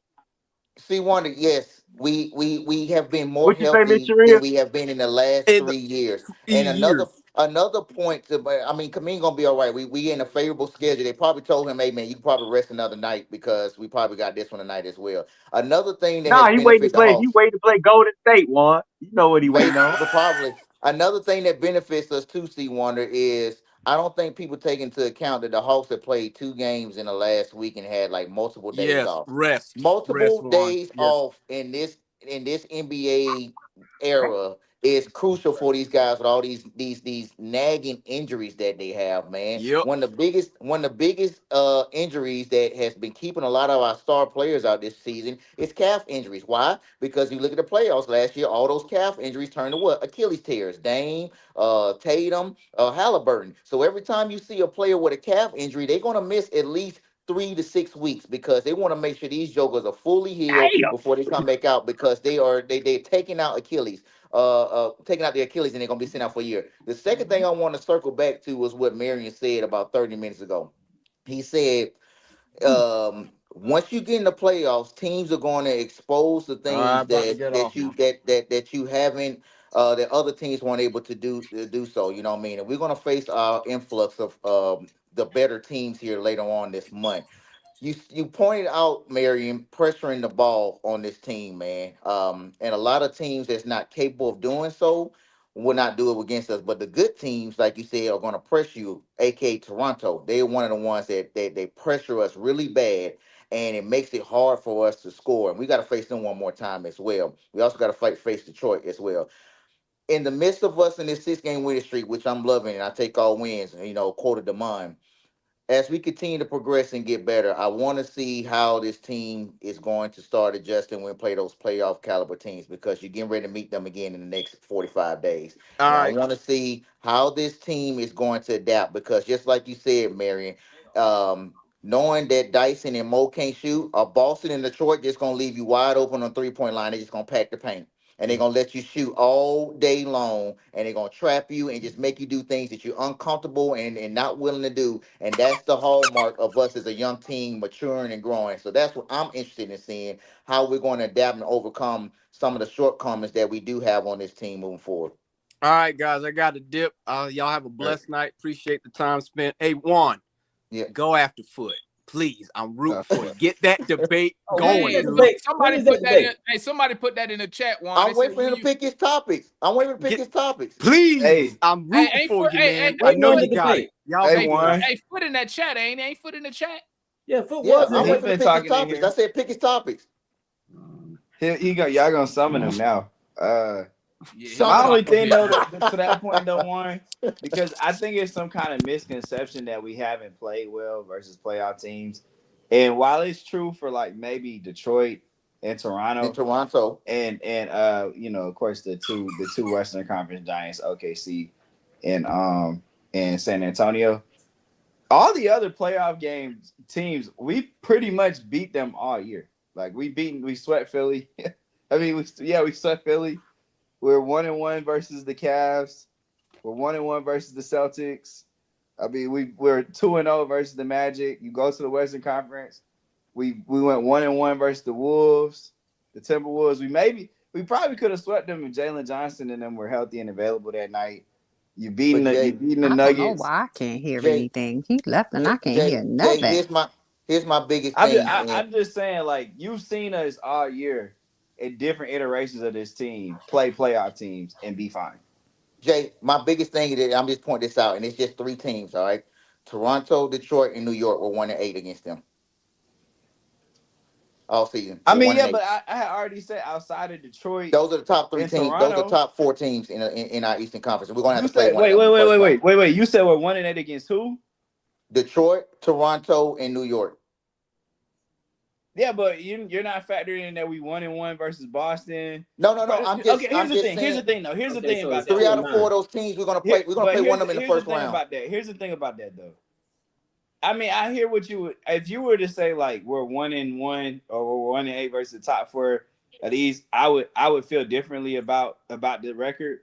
But like Detroit, all those games have been competitive except for the one after the break. I mean, all of them have been last second losses. Toronto, we just don't. It's not a good matchup. So 6 of those, or I probably more than that. Yes, because we lost to Toronto. We played them 3 times this year, 4 times this year. Yep. So got blown out almost every most of that time. is the 2 teams. The inverse of that could be. I can tell you if you look at New York, I'll give you back New York, Cleveland, and Philadelphia. We're 7-2. So it's not what you think. I understand what you're saying. I'm just telling you the totality of how we perform against all the playoff teams in our conference and all the playoff teams in the Western Conference. We have played very well against playoff teams. Jay, I hear you. So I mean, you can cherry pick the teams you want to cherry pick, but it's my only concern is if we end up in between that 6 and 8 range, man, you're going to play one of those top 3 teams. You know what I mean? But you weren't going to beat them anyway. We'll see what we look like against a newly reformed Boston here in a couple weeks or a couple games from right now with Tatum back in the mix. You know what I mean? We got to play them 2 more times as well. We got to play them 2 more times, and they're not going to have Vucevic or any of those. And then we got to play New York, Boston, and Toronto one more time. So we'll see. No, we're done playing Toronto. We played Toronto. I thought we had 4 games. No, against them. Okay. No. We played Toronto opening night. We played them again in the NBA. We got Detroit again. We got Orlando. We got Detroit. We only playoff teams we have left in the Eastern Conference. We have 2 more games versus Cleveland, 1 more game versus Detroit, 2 more games versus Boston. Technically, we have 2 more games versus. I think we could beat Cleveland. I think we could beat Cleveland now. None of those teams. Here's the thing: in the Eastern Conference, none of these teams are that good. And I've said this all year. Like, yeah, they got great records. When you watch how they play, like, bro, they not really. A 7-game series is very different from a regular season, but it's gonna come down to matchups. Like, okay, we play the big teams like Cleveland, New York in the first round. We ain't got. At the end of the day, our center is 6'8". I mean, that's just the match. Hold on, Jay. Okay. So I can address the chat. Hey, you said the gaslighting hypocrite. That's his name, the gaslighting hypocrite. You had to get after me. Please come on the show. Because we all know you different behind the keys than when you face to face. We already know that. Anybody can type behind a keyboard warrior. But when you're trying to get face to face, he said you blocked him because he had to get after you. Why? He had to get at nobody, man. You got him sounding like Leo DiCaprio and Once Upon a Time in Hollywood. No one listen to the gaslighting hypocrite. The gaslighting hypocrite. That's his nickname. That is his nickname. The gaslighting hypocrite. Hey, I know that. I know he ain't getting at you like that. Talking about he under the weather, man. I don't know about the gaslighting hypocrite. He stayed causing trouble in the forums and in Facebook. Then when you get him on live TV, he ain't got nothing to say about that. Anyway, like I said, live TV keyboard warrior. Anyway, wow. Well, man, what did make you so mad today, man? No, he just like to pop off, man. Every time somebody got something to say, Foot think he's supposed to come in and clean it up. Talking man. about Foot? Like, ain't nobody asking your opinion. Yeah, he talking about Foot. winning the debate. I said, but don't he do the same thing every day though? Oh, there it is. There it is. Hold on. There's the cliche. Get out your feelings. That's all they got to say every time when they get handled. Get out your feelings. Get out your feelings. You so emotional every time. The same answer every time. It's never. Every time we come on here and try to talk about what's going on, he always deflect. The gaslighting hypocrite. That's what his nickname is. Gaslighting hypocrite. I got receipts. 60 years old. Come on, he got receipts. Get the fuck out of here, man. Oh boy. Oh, yeah, he It's got on one. fire. Senior citizens It's talking about they got on receipts. fire. I ain't He never on heard Juan. fire. Hey, I ain't never heard Juan curse. Juan upset I'm right just now. saying, bro. Had He be pissing me Bro, off. why That couldn't the bullshit, man. Timberwolves Yes, just beat the Magic you are tonight? crashing out, one. They're And gonna get on Demond, you and for this, Demond, and man. Demond, I ain't even This is trying to get like garbage. that on your show because I'm I trying to be feel you, man. respectful because it ain't my show, man, I or feel you, man. whatnot. You But I just hate people who act like that. They a I feel you, gaslighting man. hypocrite, bro. I feel A you. gaslighting hypocrite. I be in the other chat. I be in there. I don't comment a lot in there, but I be reading. This man always talking about show him the facts. You show him what's going on. When then he gonna change the course again, man. Gaslighting hypocrite, bro. That's all he is, man. Hey, What's Demond. good? Hey, what's good, man? We got the homeboy Julian up in the building, man. What's good, my guy? What's up, Julian? What's up? What's up? I'm just chilling. I just kind of want to join Sharia, my partner in crime, coming over from the Golden Days. Salute Here to to them, support man. Kaminga. Welcome. I just had some topics outside of Kaminga. I wanted to respond to Kool-Aid to something he said about 2 games ago. He said if Kaminga was that good, why didn't the Warriors play him? And I was kind of waiting for Kaminga to play and show out, but I want to just remind everyone, a Hawks fan, that Steve Kerr, and you can look this report up, that Brian Windhorst, they declined to trade with Minnesota to get the first pick to draft Anthony Edwards. Kerr took Edwards out to dinner and told him he's not good enough for them to draft. I remember that. Yep. Also, And he said he was working hard. Steve Kerr said he wasn't working hard enough. He won't work hard enough. I remember that. Wow. I remember that. Wait. What? Hold on. Y'all ain't heard Anthony Edwards tell the story? The only story I heard Anthony Edwards ever say about Steve Kerr was the Olympic part when he was No, like, there's more. No. There's Anthony more. Edwards said he Thank you, went Steve. to the Warriors to work out. Steve Kerr never was in there. He was busting his ass on the drills. And shit. Steve Kerr looked at him and said, "Are you gonna run harder? We play hard over here." Like, was basically saying he wasn't working and playing hard. But Ant said that's what woke him up though, because he said that told me the NBA was a different level. But he loved that story. Yeah. Wait, just so y'all could have traded Kaminga and got the number 1 pick? No, we would have traded the number 2 pick, which ended up being James Wiseman. Yes. And the reason why Wolves wanted to trade backwards because they wanted their pick back the following season, which ended up being Kaminga. So they wanted to. We don't know the overall details. There probably would have been some player swaps. But long story short, Steve Kerr saw Anthony Edwards and said, "You know what? I don't want that on my team." Wow. And that's the evaluation of him. Yeah, he said that. Oh my God. I don't believe it. He said, hey, Julian Sharia, real quick. Hey, I was listening to the champ is here. The champ is here. Hey, I was listening to Steve Kerr, and I heard Keyboard Warriors here. I heard the comment where he says that y'all only want grown men. Grown men win champ. What? You know what I thought when he said that? I was like, but y'all wasn't Kaminga there for 5 years? 5. Yeah. So like in NBA years, that's like grown. Well, this is different season. That's grown. And since when is Draymond Green a grown man? As immature as he be acting. But the point is that he was there for 5 years, and you had take- this kid and didn't even take the time to develop him, and he still turned out to be greatness. Yeah, Who you talking about, Anthony Edwards? Demond, I got the popcorn ready for 1 and foot. Well, hold on. Anthony Edwards was a Georgia boy. We know he was gonna be bad. Save me some of that popcorn, Jay. It didn't matter. It didn't matter. Sometimes when a structure is already created, sometimes coaches and organizations don't want to let certain players in.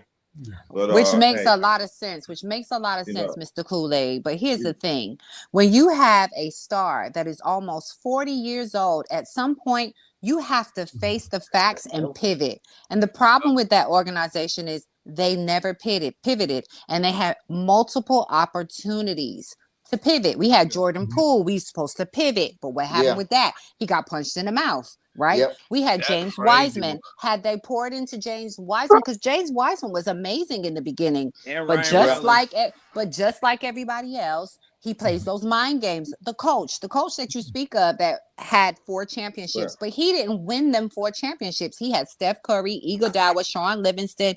You could name it. Yep. That Bogut. wasn't on him. I He never got the argue. team Hey, already look, set up. let me say this.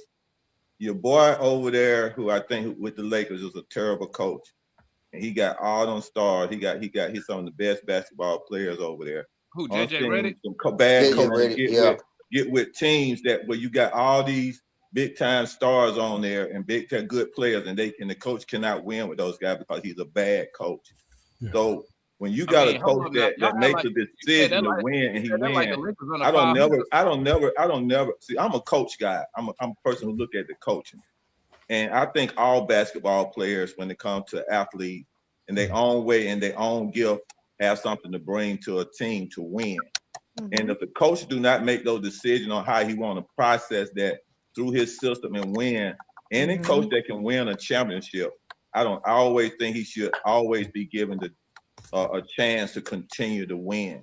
And some organizations stay stuck in that, and the reason they stay stuck in that because they continue to win, just like over in San Antonio, they stayed with their coach to Popovich till he couldn't even operate no more. Right. But see, once a coach get into a place, it's up to that coach to say, I'm done. And hold on. It don't happen. Listen, this is what I'm trying to say. Hold on. Let me finish. Go ahead. Because it's not too many organizations that in NBA, since I've been watching NBA, that has constantly won, and then they always stay on their coaches and they manager when they start winning. They stay packed. They stay packed. That is one of the most chemistry and energy that has been done on championship teams. And it just so happened that y'all messed around and y'all got the right manager and y'all got Kerr, and it turned into a championship. No, but here's my question. I don't see why anybody should be mad or disappointed in that. Julian, here's my question. Here's my question real quick before we go back to the Hawk stuff. Yeah. And I always wanted to know this. Why was it so easy? Well, I'm on the outside looking in. I'm just saying easy. For the Warriors to pivot, it seemed like they didn't have a problem pivoting from Klay Thompson. You know what I'm saying? Like, that's true. It seemed like y'all didn't have an issue moving on from Klay. Well, there's a lot of underlying layers that because I think this is Hawk related, because I want to give everyone here confidence that what you're getting in Kuminga is something very special, and those who have watched him, like for example, we have people in the chat that says, "Oh, he can't shoot threes." Whenever Kuminga has gotten 30 minutes or more or a stretch of time with belief, he shoots 40% from 3, and you see that as well. So there's a lot of underlying. In 2 games. Yeah, there's a lot of underlying layers. I don't want to say there's not a layer of racism because I can't prove it. We can just see it with our eyes. And what we see with our eyes is that over in California, the San Francisco fan base, especially since they moved over to Oakland, they can only there's a guy, his name is Armando. He shows up in the other chat, and he pretty much says, you know what? Golden State Warriors has like a quota of how many dark-skinned brothers they can have. Kind of like when, China, they're only allowed to have, I think, 4 non-Chinese players. So with the San Francisco Warriors, they can have brown skin and, like suburban, but you can only have 1 or 2 Draymond Greens. You can't have someone from the Congo, can't have Jimmy Butler and Draymond Green. They don't want the old school, we believe, with Al Harrington, Jason Richardson, Baron Davis, Monte Ellis. There's a certain look that they want to keep. Now, we don't have proof of it. We just see it with our eyes. We see who they're drafting. We see how they who they're signed. And Kuminga's a great kid. He doesn't fall into that lineup, but we believe that since he was from Congo, didn't really speak fluent English, that he should have just been grateful to be in California and to just take whatever they were giving him. And there's like even Rick Bucher. I was watching something today. He said Guy Santos. He went down to the G League, and he didn't touch the ball. And they said, well, if you want to play with the big boys, this is how you're going to have to play, which is playing without touching the ball. And the reason why we believe that Kuminga is a star, because not only did he face adversity in his regular life to get to the point where he is, he kept that belief like any superstar that says, I'll play what you want me to do, but I'm not lowering myself to anybody, and I'm going to continue to push forward until I get what I deserve. And to Kool-Aid's point, as far as the coach with Greg Popovich, that's a great point. However, Greg did pivot multiple times. He reduced Tim Duncan's minutes. He elevated Tony Parker. He elevated Ginobili. He elevated a second-year Kawhi Leonard. He changed the system so that his aging superstar can still have a chance at getting championships. And one thing that people forget about Pop, he developed DeJounte Murray, who became an all-star. He developed Derek White. He developed Tiago Splitter, who's a coach now. So he's had great role players that he's created along with other all-stars. So we all. I think it's good to have structure and chemistry for organization. But if you see a coach that the last 3 to 4 years he's been destroying this team, and that's why Bob Myers left, because he saw the writing on the wall. He said, "I'm not going down with the ship," because Bob Myers, he always hinted at, "Hey, I'm trying to draft people. I'm trying to sign certain people, but something is not letting him. So I can't. There's certain things I can't do." So as far as why they pivoted off of Clay to Pods, because Pods fits the mold of what Steve Kerr wants. And I even wrote like a Substack or an email to someone that stated that Steve Kerr, he said things about Pods that are just absolutely ridiculous for the fan base that we don't see. Like he says, he's a competitive player, and I want to do everything I can to make him succeed. Steve Kerr has said that. If he would have said that to Kuminga, Golden State would still have a 20-point per game, 23-year-old player right now. But he's on the Hawks now, and I think he's going to really change. I hate to tell you this, Julian. I hate to tell you this, Julian. I hate to tell you this, Sharia. And all the Kuminga fans, I hate to say it, but I'm gonna say it on behalf of Hawks fans. We love Steve Kerr over here, man. Listen, we love him over here. Steve Kerr and Joe Dumars is y'all got another one over there. Y'all don't want. Y'all got. Let me see. They want to give up Moody. Hey, well, think about this. They could have drafted Jalen Johnson, but they chose Moody instead. They don't have a good scouting. They don't have good combines. We love Kerr. Hey, Demar, what Boosie said? We'll take him. Listen, for me, I'm going to be honest with you. I'm not upset. I know the Atlanta culture. I think that he deserves that. He's been stuck in the Bay. He's been stuck in the Bay with old white people being fans.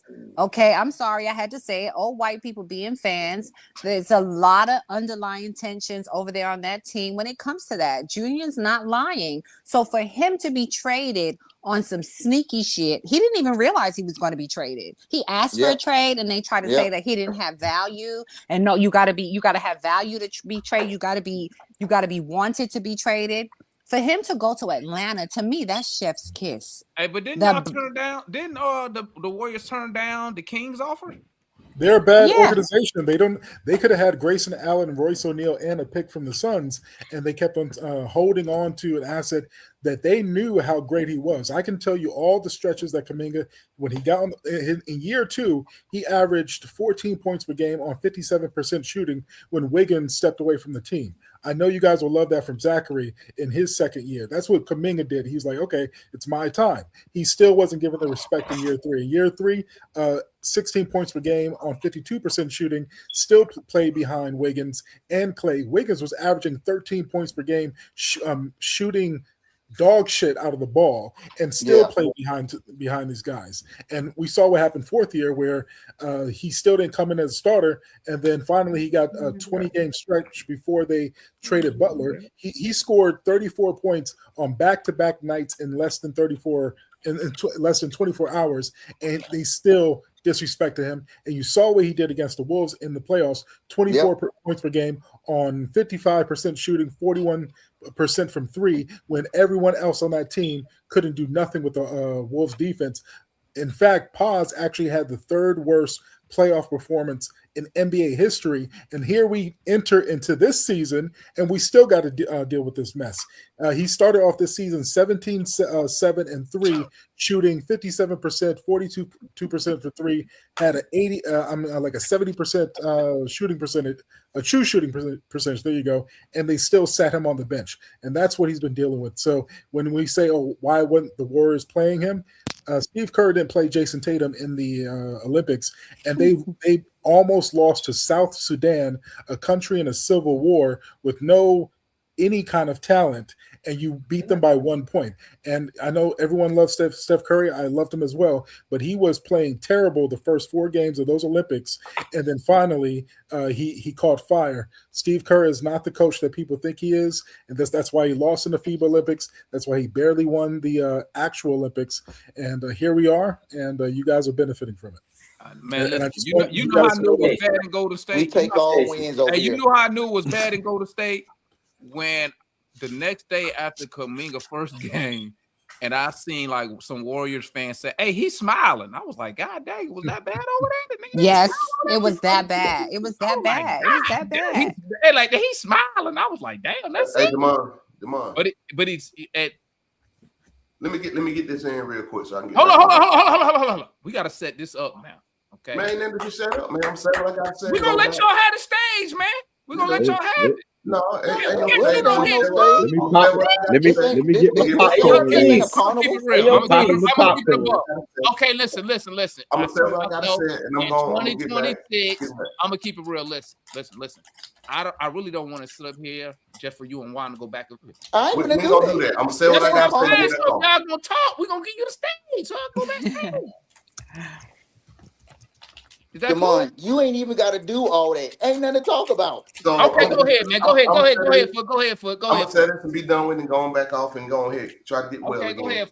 First of all, I don't have an issue with Juan. Juan has an issue with me. Oh, there we go. Number one, start. There we go. Number one. And so, just like Demond, I think Marion and Red, y'all in that chat. What did he say? Something not like him and something said. So the issue is, he think I just going after him all the time. I'm talking. I love the victims. I love victims. And then he told me, don't say nothing else to him.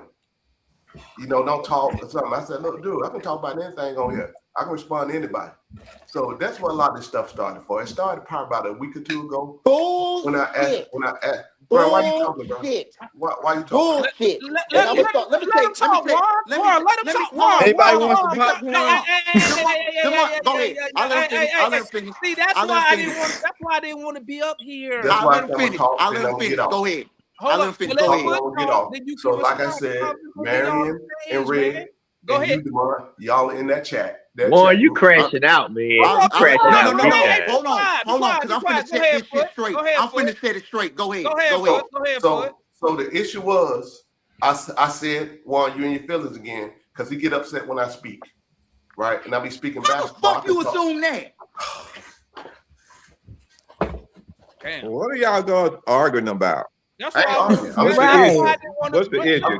Put the issue on the table. Hey, look, while we here, put the issue on the table while y'all arguing. Man, listen, I'm gonna keep it a buck with y'all, bro. We finished talking this Hawk shit, okay? Yeah, and then y'all, you and Juan can do what y'all got to do, man. Cause I ain't trying to hear all that back and forth, man. Speak their piece, Demond. Can I get 2 minutes each to speak their piece? What? Can I get 2 minutes each to speak their piece? Yeah, when I get off. Oh man. No. Y'all can stay up here.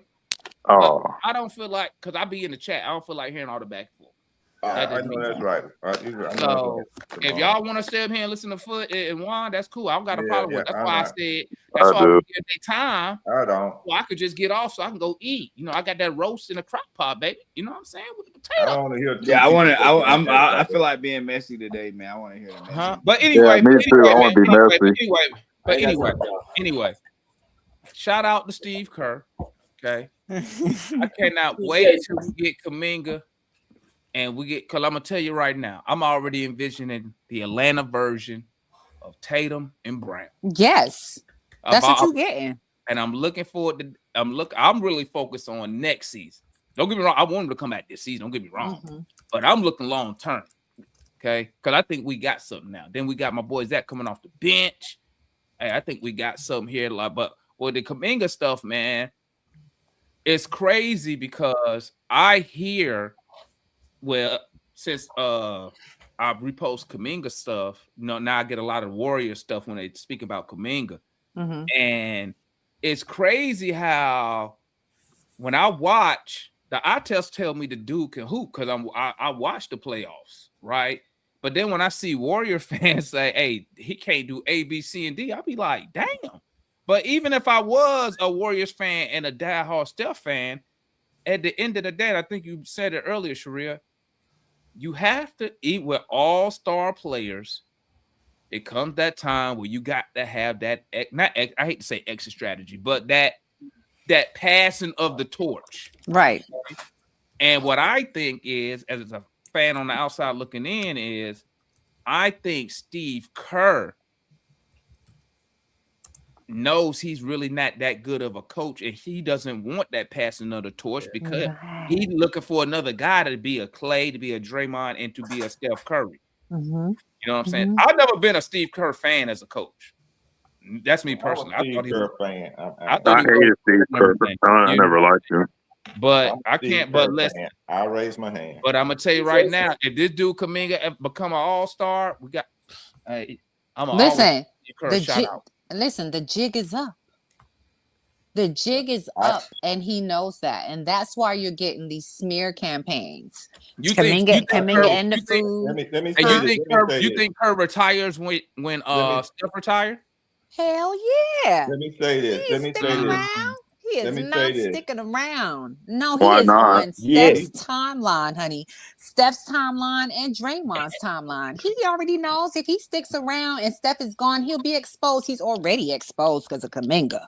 Okay, but yes, he's out of here. That's why he's obsessed. If you listen to his interviews, it's just Steph. And I'm a Steph Curry fan. He is the greatest. He is what they say he is. He is proven it. He is stamped. He is solidified. But at the end of the day, you have 15, 16, I don't know how many other players on your team, sir.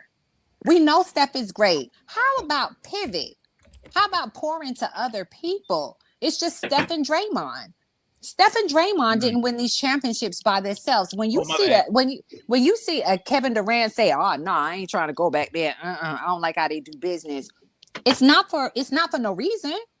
When you see Klay Thompson be like, "You know what? I want out. I'm going to the Mavericks." It's not for no reason. Yeah, you see Kevon Looney left. Now, people say about Kevon Looney and his style of play, yes, his knees are weak and his feet are big and he can't slide them. But he was an integral part in those championships.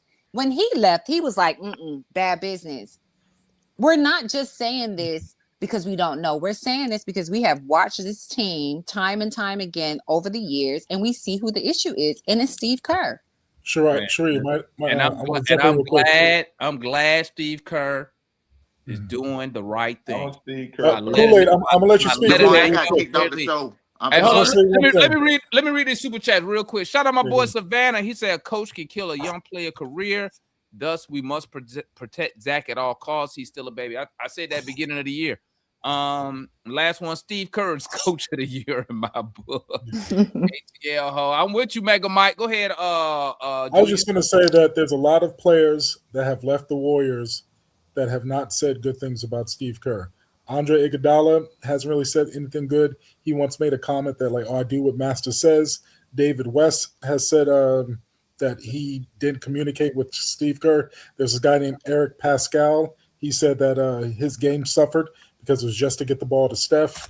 Kevin Durant didn't want to go back last year because of Steve Kerr. So we have to keep all that in mind and not judge a 23-year-old based on the reputation that is out there that Devin, you mentioned, because all the hoopers, whether it's Gilbert Arenas podcast, Brennan Hayward, Austin Rivers, anyone and everyone, they all say, we know what this kid can do. And so the narrative is coming from these pundits of just political aspects, whether it's like, ones that don't want to criticize the Warriors or beat writers that have a loyalty to Steve Kerr. But when it comes to hoopers that actually play the game and understand the X's and O's, and those that are his peers that train with him in the offseason, they know what's up. I'm gonna tell you like this. But Listen, let Kool-Aid go. He had something. I'm glad we benefiting from y'all mistake, man. Demond. Hey, I one thing. apologize. Let me say I this. don't know what happened, man. My network just timed out. And to the personnel that fans of Golden State, excuse my behavior as well. That's not my Hey, the personality. basketball guys, as soon as you curse, they cut you off. One, I and know it's you all was right. It's cussing cool with your though. It was government name out. it was really nothing to talk about. No one called Foot name. Somebody in the chat actually called his name, but he did. Of course, he had to come up here and gaslight and be the hypocrite that he is and say what he had to say. But it's all good, man. You know what I mean? Ooh. You know what I mean? It's just like you said, the basketball guards did what they did. Yeah, there's a reason why he probably got a cold right now and can't talk because he probably want to say some bullshit and it was gonna be a bunch of nothing. But anyway, I need to get my soundboard. I need to get past Can I ask you some something? Don Since not up DeMarco. here? What is your side of this? Like it is what what's it is. going on between? Moving on. We talking basketball, man. Not You got personal to be in beef. the chat, Jay. You got to get in the chat, man. It's You got to get in the chat. we talking basketball, not What chat is it, personal Demond? I beef. I gotta don't go have no beef find with out. nobody. I just don't like when people sitting there and just Atlanta assume and Hawks say on stuff. court. Holla Is at that on Brandon. Facebook? Yeah, Brandon Richardson. Yeah, holla at Brandon. See if he let you in. Let's talk about how good the Hawks cap space is next season, because I see some people talking about paying players. I've done some research, and the cap is like 170 next season. And the Hawks, if you buy out Buddy, you're going to be a total of 9 contracts around 147 million. So you got moves that you can do in the cap, and that includes the team option of Kuminga. You have the draft pick. You have possibly another top 10, top 14 draft pick the next season. And also, just because of the cap, you have to spend 90% of the cap. But you can go up to like, I think it's 230 or 210 million for the luxury tax. So the Hawks are good when it comes to spending. And I want everyone here to know that. Stop bickering over who we're going to sign or extension this, extension that. You are really good. That Dyson Daniels contract, $25 million, that's a steal the way this cap is going up year by year. In 3 years, that $25 million is going to feel like $15 million based on the percentage of the cap. Same thing with you got an all NBA player for $30 million a season. So you guys are good. You're good. You're really good. What I'm thinking, what I'm trying to figure out is, are we going to use that cap space on a big man? We're looking at iHeart. We're looking at Kessler. You got Mitchell Robinson. But then I'm thinking we're going to have 2 picks in this draft. Will they draft a big with that Cavs pick, which is probably going to be a late first round pick. So that's what I'm trying to figure out. Me personally, and everybody up here know what I want to do. I'm throwing a bag at Walker Kessler. I know that's your pick. I know Walker your pick. I think Kessler fits exactly what we're trying to do. He stretches the floor because I know Quinn want a big that can actually shoot the basketball. He stretches the floor. He's a shot blocker. He's a legit 7 feet. It ain't no 6'9" with long arms. I mean, but the only thing that stops us is he restricted. So you would have to make an offer that Utah wouldn't match. I think iHeart got a team option, but people he gonna want 30-40 million though, Demond. They already saying he want 30-40 million. But what I heard was Oklahoma City got team option on him, and the only reason they won't do it is because they'll be in a second April. I don't know what Oklahoma City stands with iHeart and their cap situation. I ain't really looked at it yet, but I mean, you know me, I'm a cat. They can't afford to sign him. Not with Shea, Chet, and J Dub, who they all gave $50 million plus contracts, and what is it? Shea has like what, 75 million per year, 75-80 million per year. Well, all the Oklahoma City contracts about to kick in now.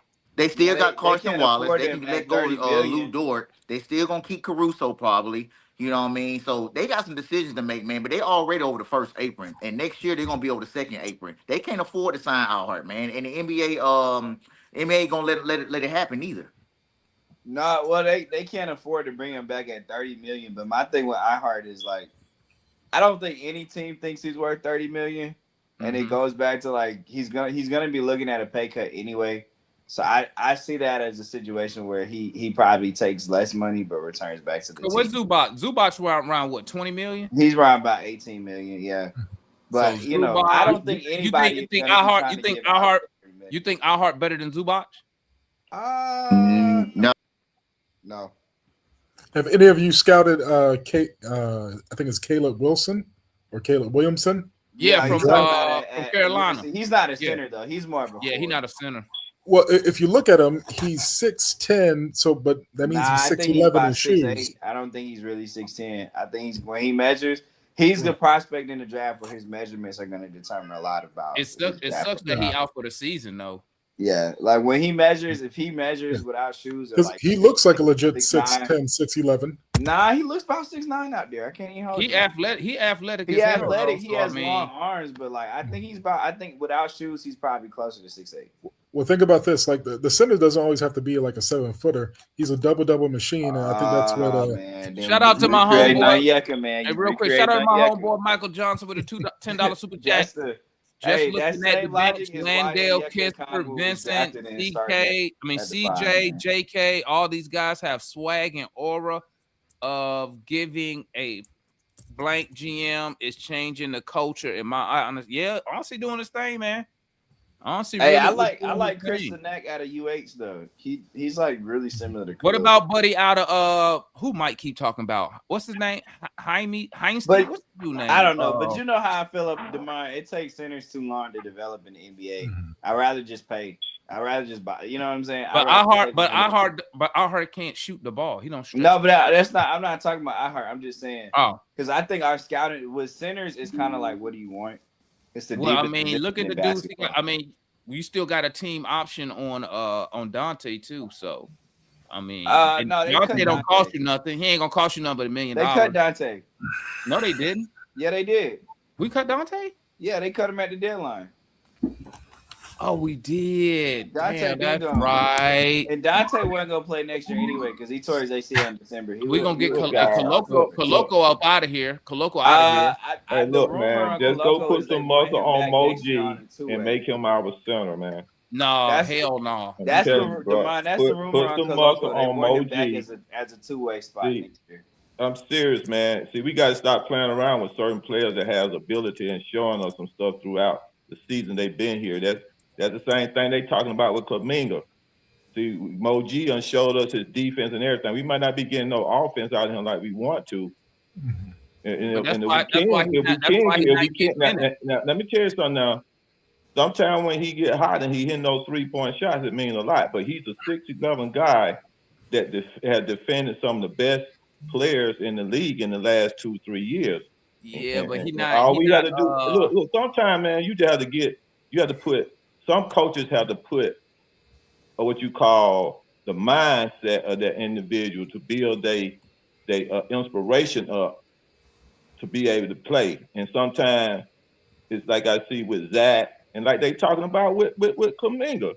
Coach played him down to the point where he was strong enough mentally not to let coach play him down, but he did well enough to help them do what they need to do. Well, it's different. Even to get in the last 5 years to help them win championships. The Kuminga Moji comparison, that's not a good comparison. No, what I'm trying to tell y'all, y'all playing down Moji. Y'all going down Moji. Y'all going down Moji. Now, what I'm saying is that sometimes you just can't go outside looking for something when you got it right up under your nose. But what I'm telling you is this: the coach is not playing him like that.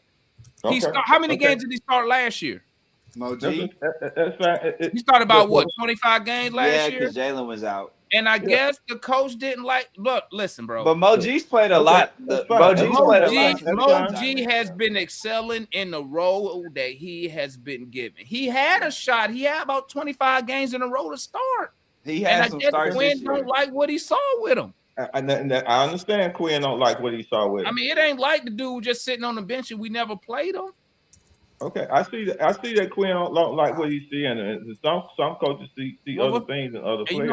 I'm just assuming that. I see that, but hey, I'm just saying, man, we looking at some other things, and we're not putting him in that power position, man, He had the position. He had it last year for 25 games. I don't think coach gave him enough inspiration, man. How much? Okay, now I'll say this. I'll say I tell you what, when you saw Zach and Mo in the game tonight, they was the one who stood, who took over the defense and maintained the momentum of those games. Played 9 minutes, but what I'm saying is, but the coach is giving him opportunity. He played 9 minutes tonight. Okay. That's what you need. Opportunity, Kool-Aid, not inspiration. Opportunity. Let me read this real quick, gang. To their peak is a whole different story. John said, "Get a real goddamn center. Send him to Hakeem." All right, John. And Mike said, "Peace and blessings to the panel. Two of my favorites, Juan and Foot. Time for a great debate, Hawks related, of course." Shout out to homeboy Mike, man. I appreciate that, man. But yeah, man, listen. I think the Hawks going. I prefer, and I'm like Jay. I prefer the Hawks to get a veteran big man. Yeah. That way we don't got to go through no learning phase, none of that nonsense. Hey, he got to learn how to set the screen. We got to sit him the college part so we ain't got to go through none of that. Okay. Now with that said, so I mean, I think they're gonna trade. I don't think they should give iHeart no $30 million. That's just me. Nobody's gonna give iHeart $30 million. But I know. But the guy I want a pay cut regardless, and I think at that point you would. But if he takes a pay cut, he probably gonna stay in Oklahoma City. That was my point. That was my point because nobody. It goes back to what I was saying. Nobody is gonna in today. Like when he got that contract, it was a different CBA environment. He started in Oklahoma City, right? And they run Chet. Kind of. I mean, they don't really. Only dudes. Oklahoma City. Only guys that actually start every game is like Shea, and Chet, and Jacob Williams. Yeah. Everybody else they got that kind of system where they play the matchups on the other position. But like iHeart is not going to get $30 million in the open market. No one's going to get that to him. So that's what I'm saying. He's looking at a pay cut. So what I see happening with him is he takes less money, but goes back to Oklahoma City. I mean, if I'm him, I would. You already because he knows. I think his camp knows he's not gonna get. Now I want to know. Team option picked I want to know how much does Utah value Walker Kessler? Nah, I'd be cool with Walker Kessler, but you know how the Hawks are gonna do it. A lot. Because the big man position is really what do you want out of it, and there's so many bigs out there.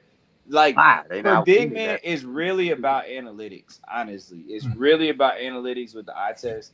That's how they came to the conclusion on Jock Landale, and that was a big signing. So I think they're gonna try to find someone either better than Onyeka, which would be like a bigger name player. But what I really think they're gonna do is try to find a big man in between Onyeka Okongwu and Jock Landale and bring Jock back as the third big. I mean, I could see that happening. But it's going to be a dude you've never heard of, though. Yeah. Would you trade this year's pick for someone like Triple J? If it's like Triple J is not available. He's not a center, though. Triple J is not available. You know, we need Jay, the Hawks fan. I was going to say, you never know with the Utah Jazz. Anyone could be available. Nah, man. They but you know, they didn't give up none of that. If you look at the Hawks, our problem is, especially when we play teams like the Raptors, the Pistons, is rim protection. When we play those teams, man, we giving up. Man, what was that? That first game of the year, we played the Raptors. We gave up almost 90 points in the paint. We cannot guard the paint. And I wouldn't be surprised if we made a move and brought in like a Gogo Batadze. We haven't had. I can't even remember the last. We haven't had. Jay, I definitely think we're gonna make a move. I don't know what. I mean in the offseason they're going to the double O average 2 blocks last year. Starting center, or are they gonna bring in more of a backup? That's like they need to go get. They just need to. If Onyeka, they want to play. Not go get some raggedy ass backup. You think they double O last season? No, I don't think it's double O's last season. I just think that they're gonna try to. Onyeka is fine if you're only gonna play him.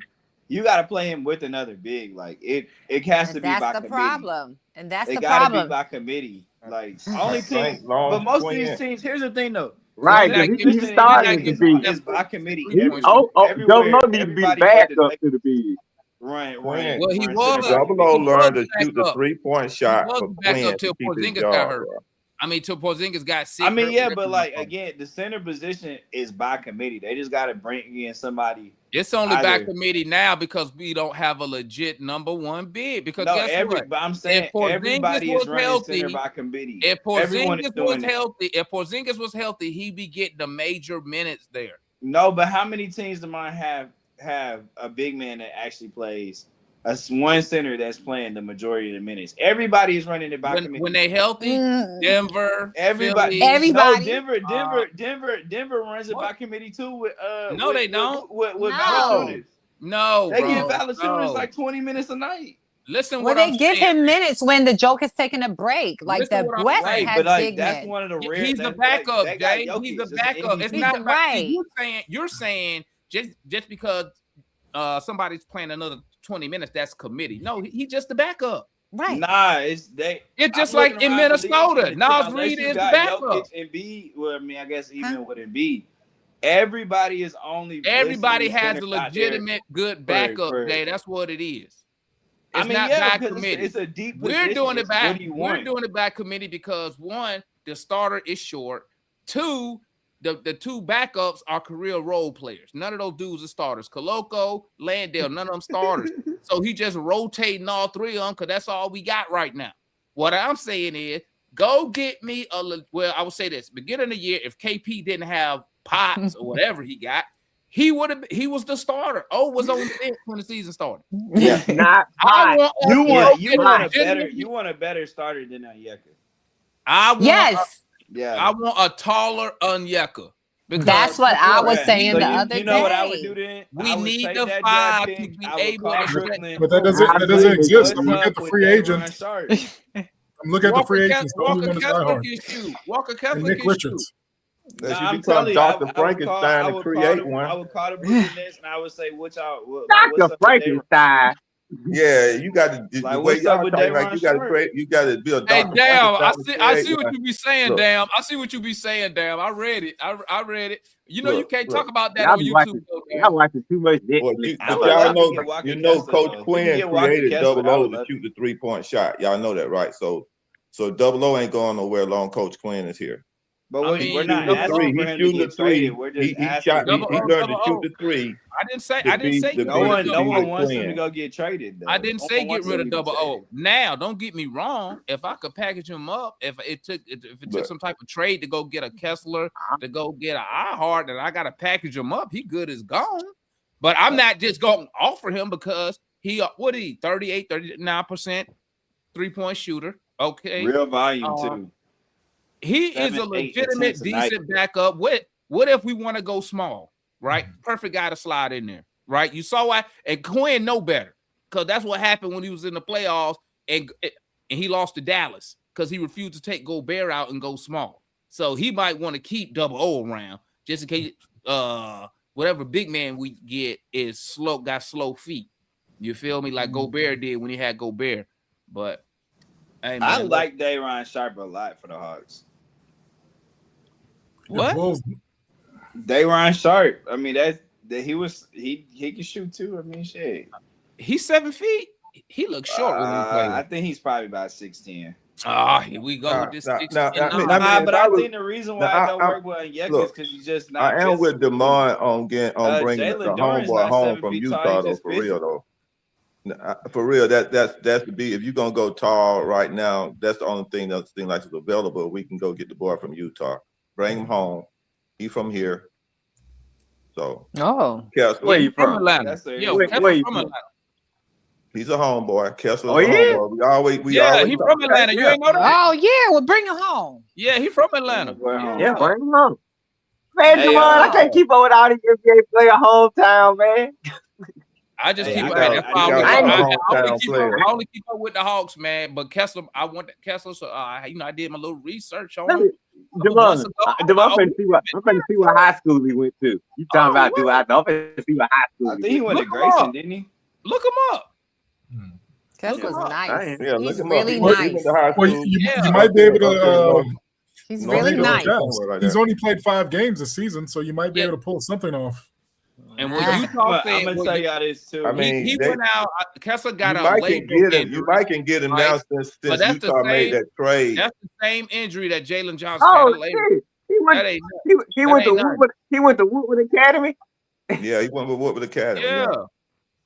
And then you get a guy like since they don't got Jackson up there in Utah, they might be ready to move off of him. Yeah, I got it. He's only played 5 games, so the injury might make him available. So I don't know. Wait, so that's Danny Ainge, right? Is that not Danny Ainge? Yeah, okay, so you gotta so you gotta go to the table, both of them. You gotta go to the table with knowing your negotiation skills. He's no fool. But here's the thing, Sherrill. Here's the thing. They turned down his extension this year, right? They gotta extend Keontae George this year. They already got Lauri Markkanen at $45 million. They got Triple J down there at what he at now? 45, 50 million. I think they're gonna make Keontae play it out next year. But here's my deal. I will go to Danny Ainge. Right. First of all, I'm not going to Danny Ainge first. I'm going to Kessler's agent, and I'm gonna say, hey, what are you looking for? How much you looking for? Okay. If the price is something that I think is good, I'm gonna take that and I'm gonna add $5 million on the top because I still gotta price out Utah. Right. And I can get him to sign that offer sheet, and then I don't have to give Utah nothing. Right. See what I'm saying? So before I even deal with Ainge, I'm gonna say what you looking for, man. You know what right. I'm I'm not even dealing with Ainge. I'm dealing with the agent. I'm getting cool with him. I'm getting personable with him before. So I'm gonna have him go to him. So push come to shove. If I don't get Kessler, at least I'm gonna get him paid because they're gonna have to match whatever I think he's worth, and maybe Utah don't think he's worth because they gonna be close to that apron with Triple J because Triple J already signed an extension. So I think his money bump up either next year or the year after to like something crazy, 55, 60. They still got Markkanen on almost 50 million per, right? They're not gonna re-sign their up and coming star point guard in Keontae George? Right. You really think they're gonna try to make him play? I don't think they're gonna make him play it out. No. So, that'd be stupid. That'd be really stupid. But they might. I understand what you're saying. They might. Who knows who knows? You know what I'm saying? But I mean, because listen, I like Kessler. I'm not giving him if I got to trade for him, if anything he getting anything close to that Gobert stuff, he need to get out the garage. So you know what I'm saying? Shout out my boy Mike, man, with a $20 super chat. If there was a call, what would you throw at Minnesota for Ant? Man, I already told you mine. They can have everybody outside of the Kuminga and Jalen Johnson. So pick whoever the hell you want on the team to get Ant-Man, but Devin, you're on to something. I'm looking at the Jazz contracts now, and they're negative 31 million this off season in cap space. They could go into their first apron and luxury tax, but they're already starting the off season negative 31 million. So to match the contract with Kessler, you're on to something. You might get him just because you're under the cap and you have space to sign them. So. Yeah, we could take it without giving it up. It don't hurt us. We can get him.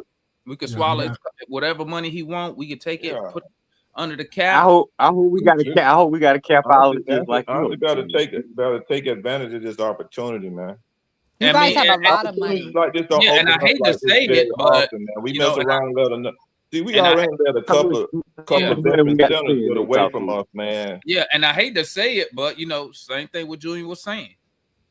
And that's just gonna say I'm fucked up, but I'm glad he got hurt. Cause now, guess what?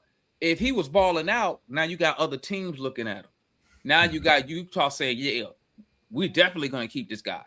Right, so now when he's being injured, it's all about: do you see this dude 2, 3, 4 years from now being a part of your organization and not being having like a permanent or not being an injury-prone guy. I'm willing to take that risk. He's only out for a labrum. That's the same crap Jalen Johnson had. I will take that gamble. He can already shoot. He already 7 feet. He been in the league 3 years or just 4. So he's not a rookie. Has to be 4. So and I don't really got to teach him. He's 24. Like you would do a rookie. Then what you could do is You get a Kessler, and if you get Kessler, he's 24 years old. He fits your timeline. He matched the same age, Kuminga, Jalen, Zach, all of them, all the core players. He fit the timeline. You know what I'm saying? That's just me right now. What's my plan B if I can't get Kessler? I'm looking at the draft. I don't think iHeart is worth $30 million personally. You know what I'm saying?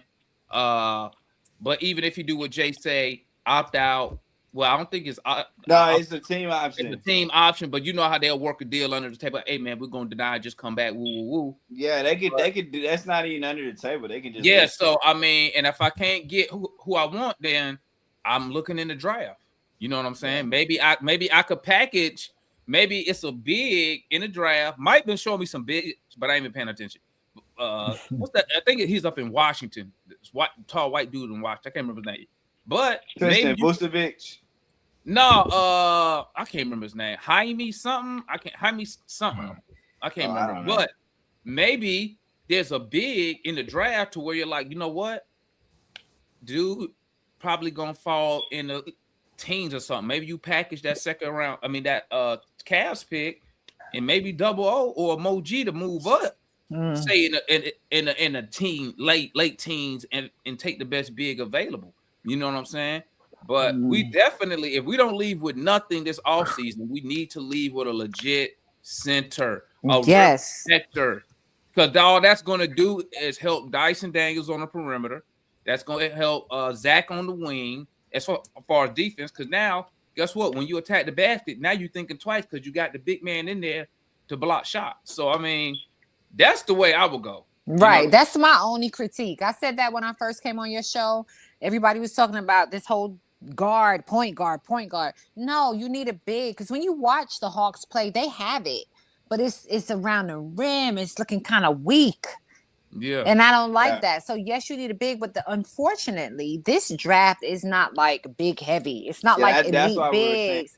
So it's like that was last year's draft class. They were good. Right. You don't have that in this draft class. It's not like there's a lot of bigs. That big boy from Florida.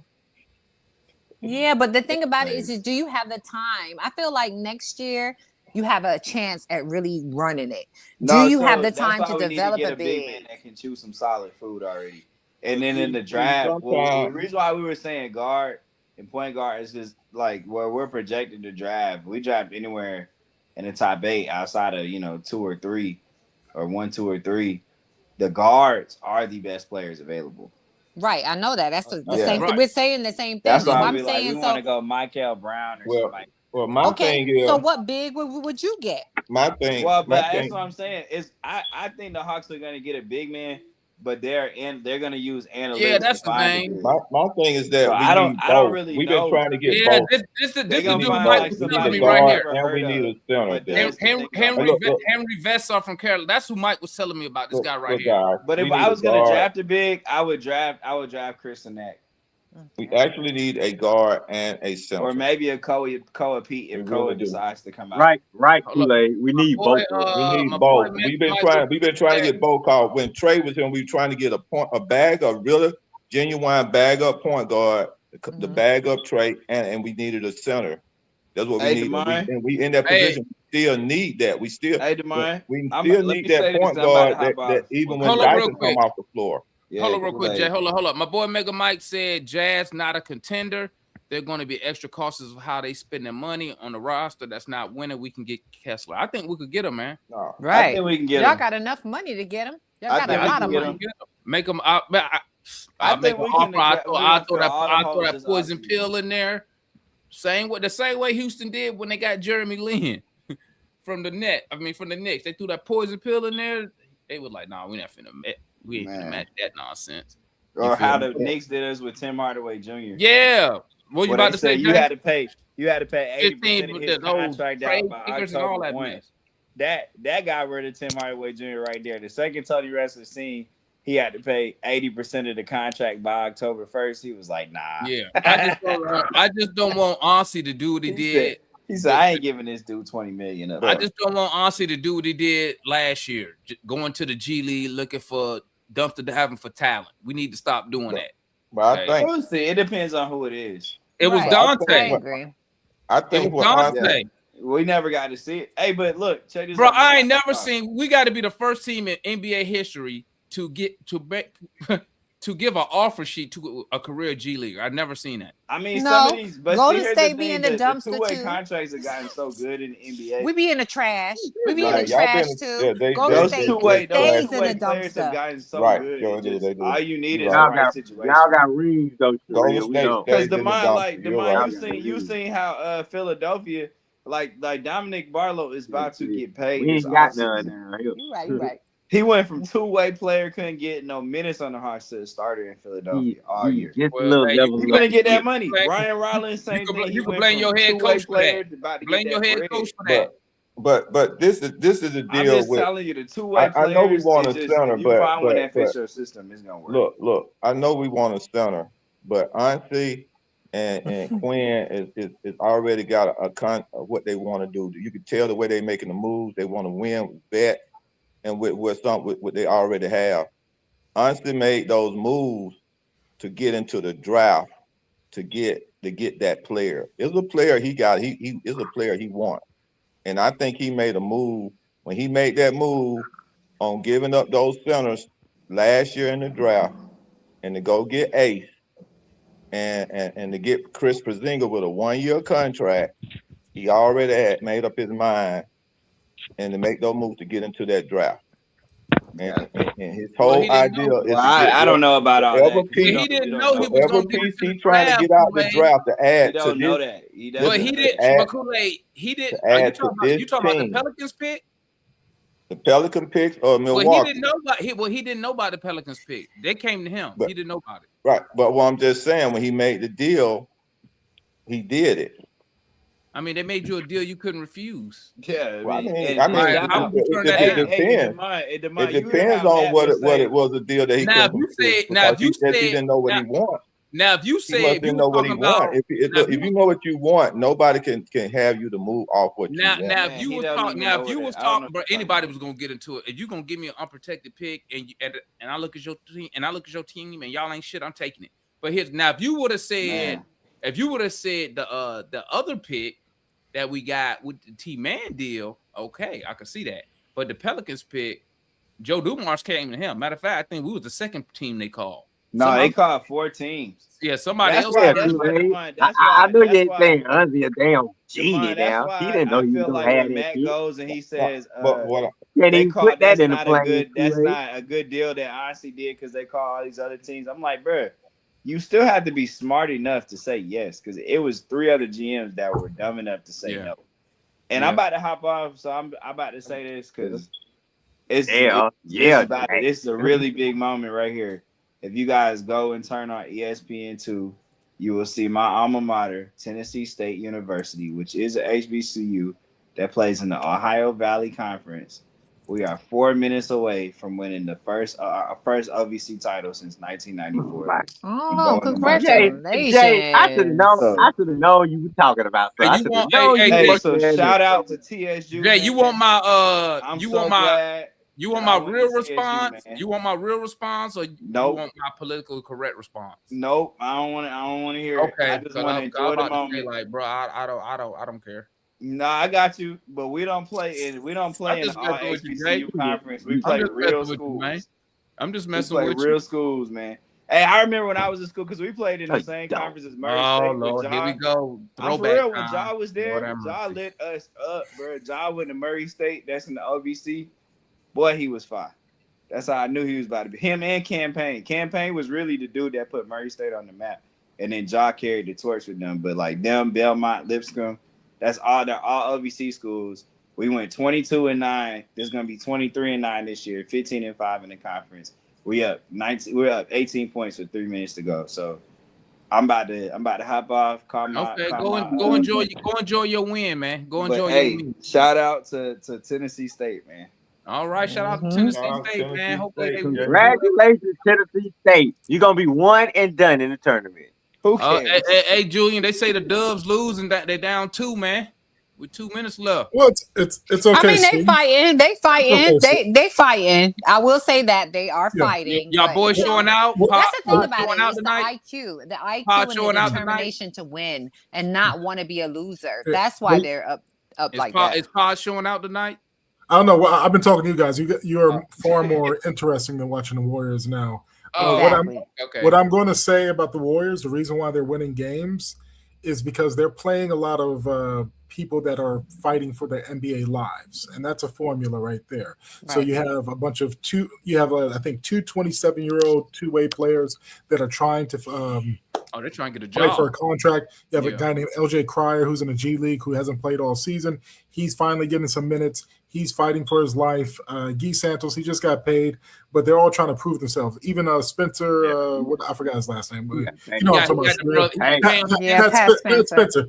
You know, he's a 29-year-old about to be 30-year-old. You know, he wants to stay in the league. So you have a bunch of guys that are willing to die for the basketball, run full force. And so you're seeing a bit of a fool's gold and kind of like a trap game for a lot of teams. So it's competitive. It's a good system, but these guys will not last in a playoff environment. They're going to get destroyed.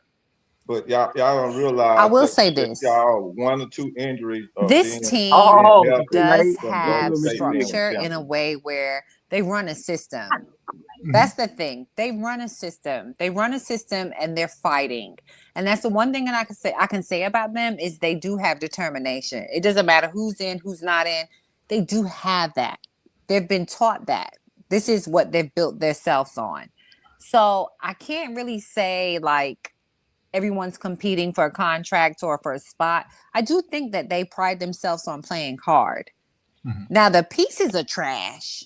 Mm-hmm. But they do pride themselves on playing hard. And they do have Draymond Green that has a high IQ. They do have Porzingis that has a high IQ. You do have Old Man Al who has a high IQ. Do you see what I'm saying? And I think this is basically what happens when you have high IQs and people that play with determination. And that's why I say that the Atlanta Hawks are a good team. And if they want it and they play with determination, they can get it done. They don't have the wisdom that the Warriors have with Draymond, Al, and Steph and the rest of them. But they do have Kuminga and they do have Gabe Vincent that has gone to gone far in his career. And they do have Nikhil. Nikhil played with Minnesota. Minnesota's not a bum team, right? Yeah. So you do have pieces. Do I think that they're going to get there this year? No. But like next year, I do think they have a strong possibility. I feel y'all, man. Well, I'm about to end the show, man, because I got to go eat. I'm starving. Hey, salute to everybody who tapped in with us today, man. We appreciate it. Go ahead, Julian. Y'all know what time. I'm going to say. Shout out to everybody who tapped in with us. We appreciate the support, man. We'll be back here for the next game. When our next game? I got to look. It's Tuesday against the Mavs. It's going to give nine full days for Kuminga to get rest as far as in total. Tuesday against the Mavs. Megan Thee Stallion in the house, baby. Yeah, Tuesday gets Mavs. So I'll be here for the 8 o'clock show on Monday then. So we do an 8 o'clock show Monday. Come tap in and hang out with your Hawks family. You feel me? And we up out of here, man. Appreciate the support, everybody. And we up out of here. Appreciate it too. Take care. Hey, shout out Julian, shout out Sharia, Kool-Aid, Red. Y'all know everybody who be tapping in on the panel, keeping it live. Shout out Juan and Foot for the real fans of Atlanta. New reality show. And I'm gonna tap in with y'all, man.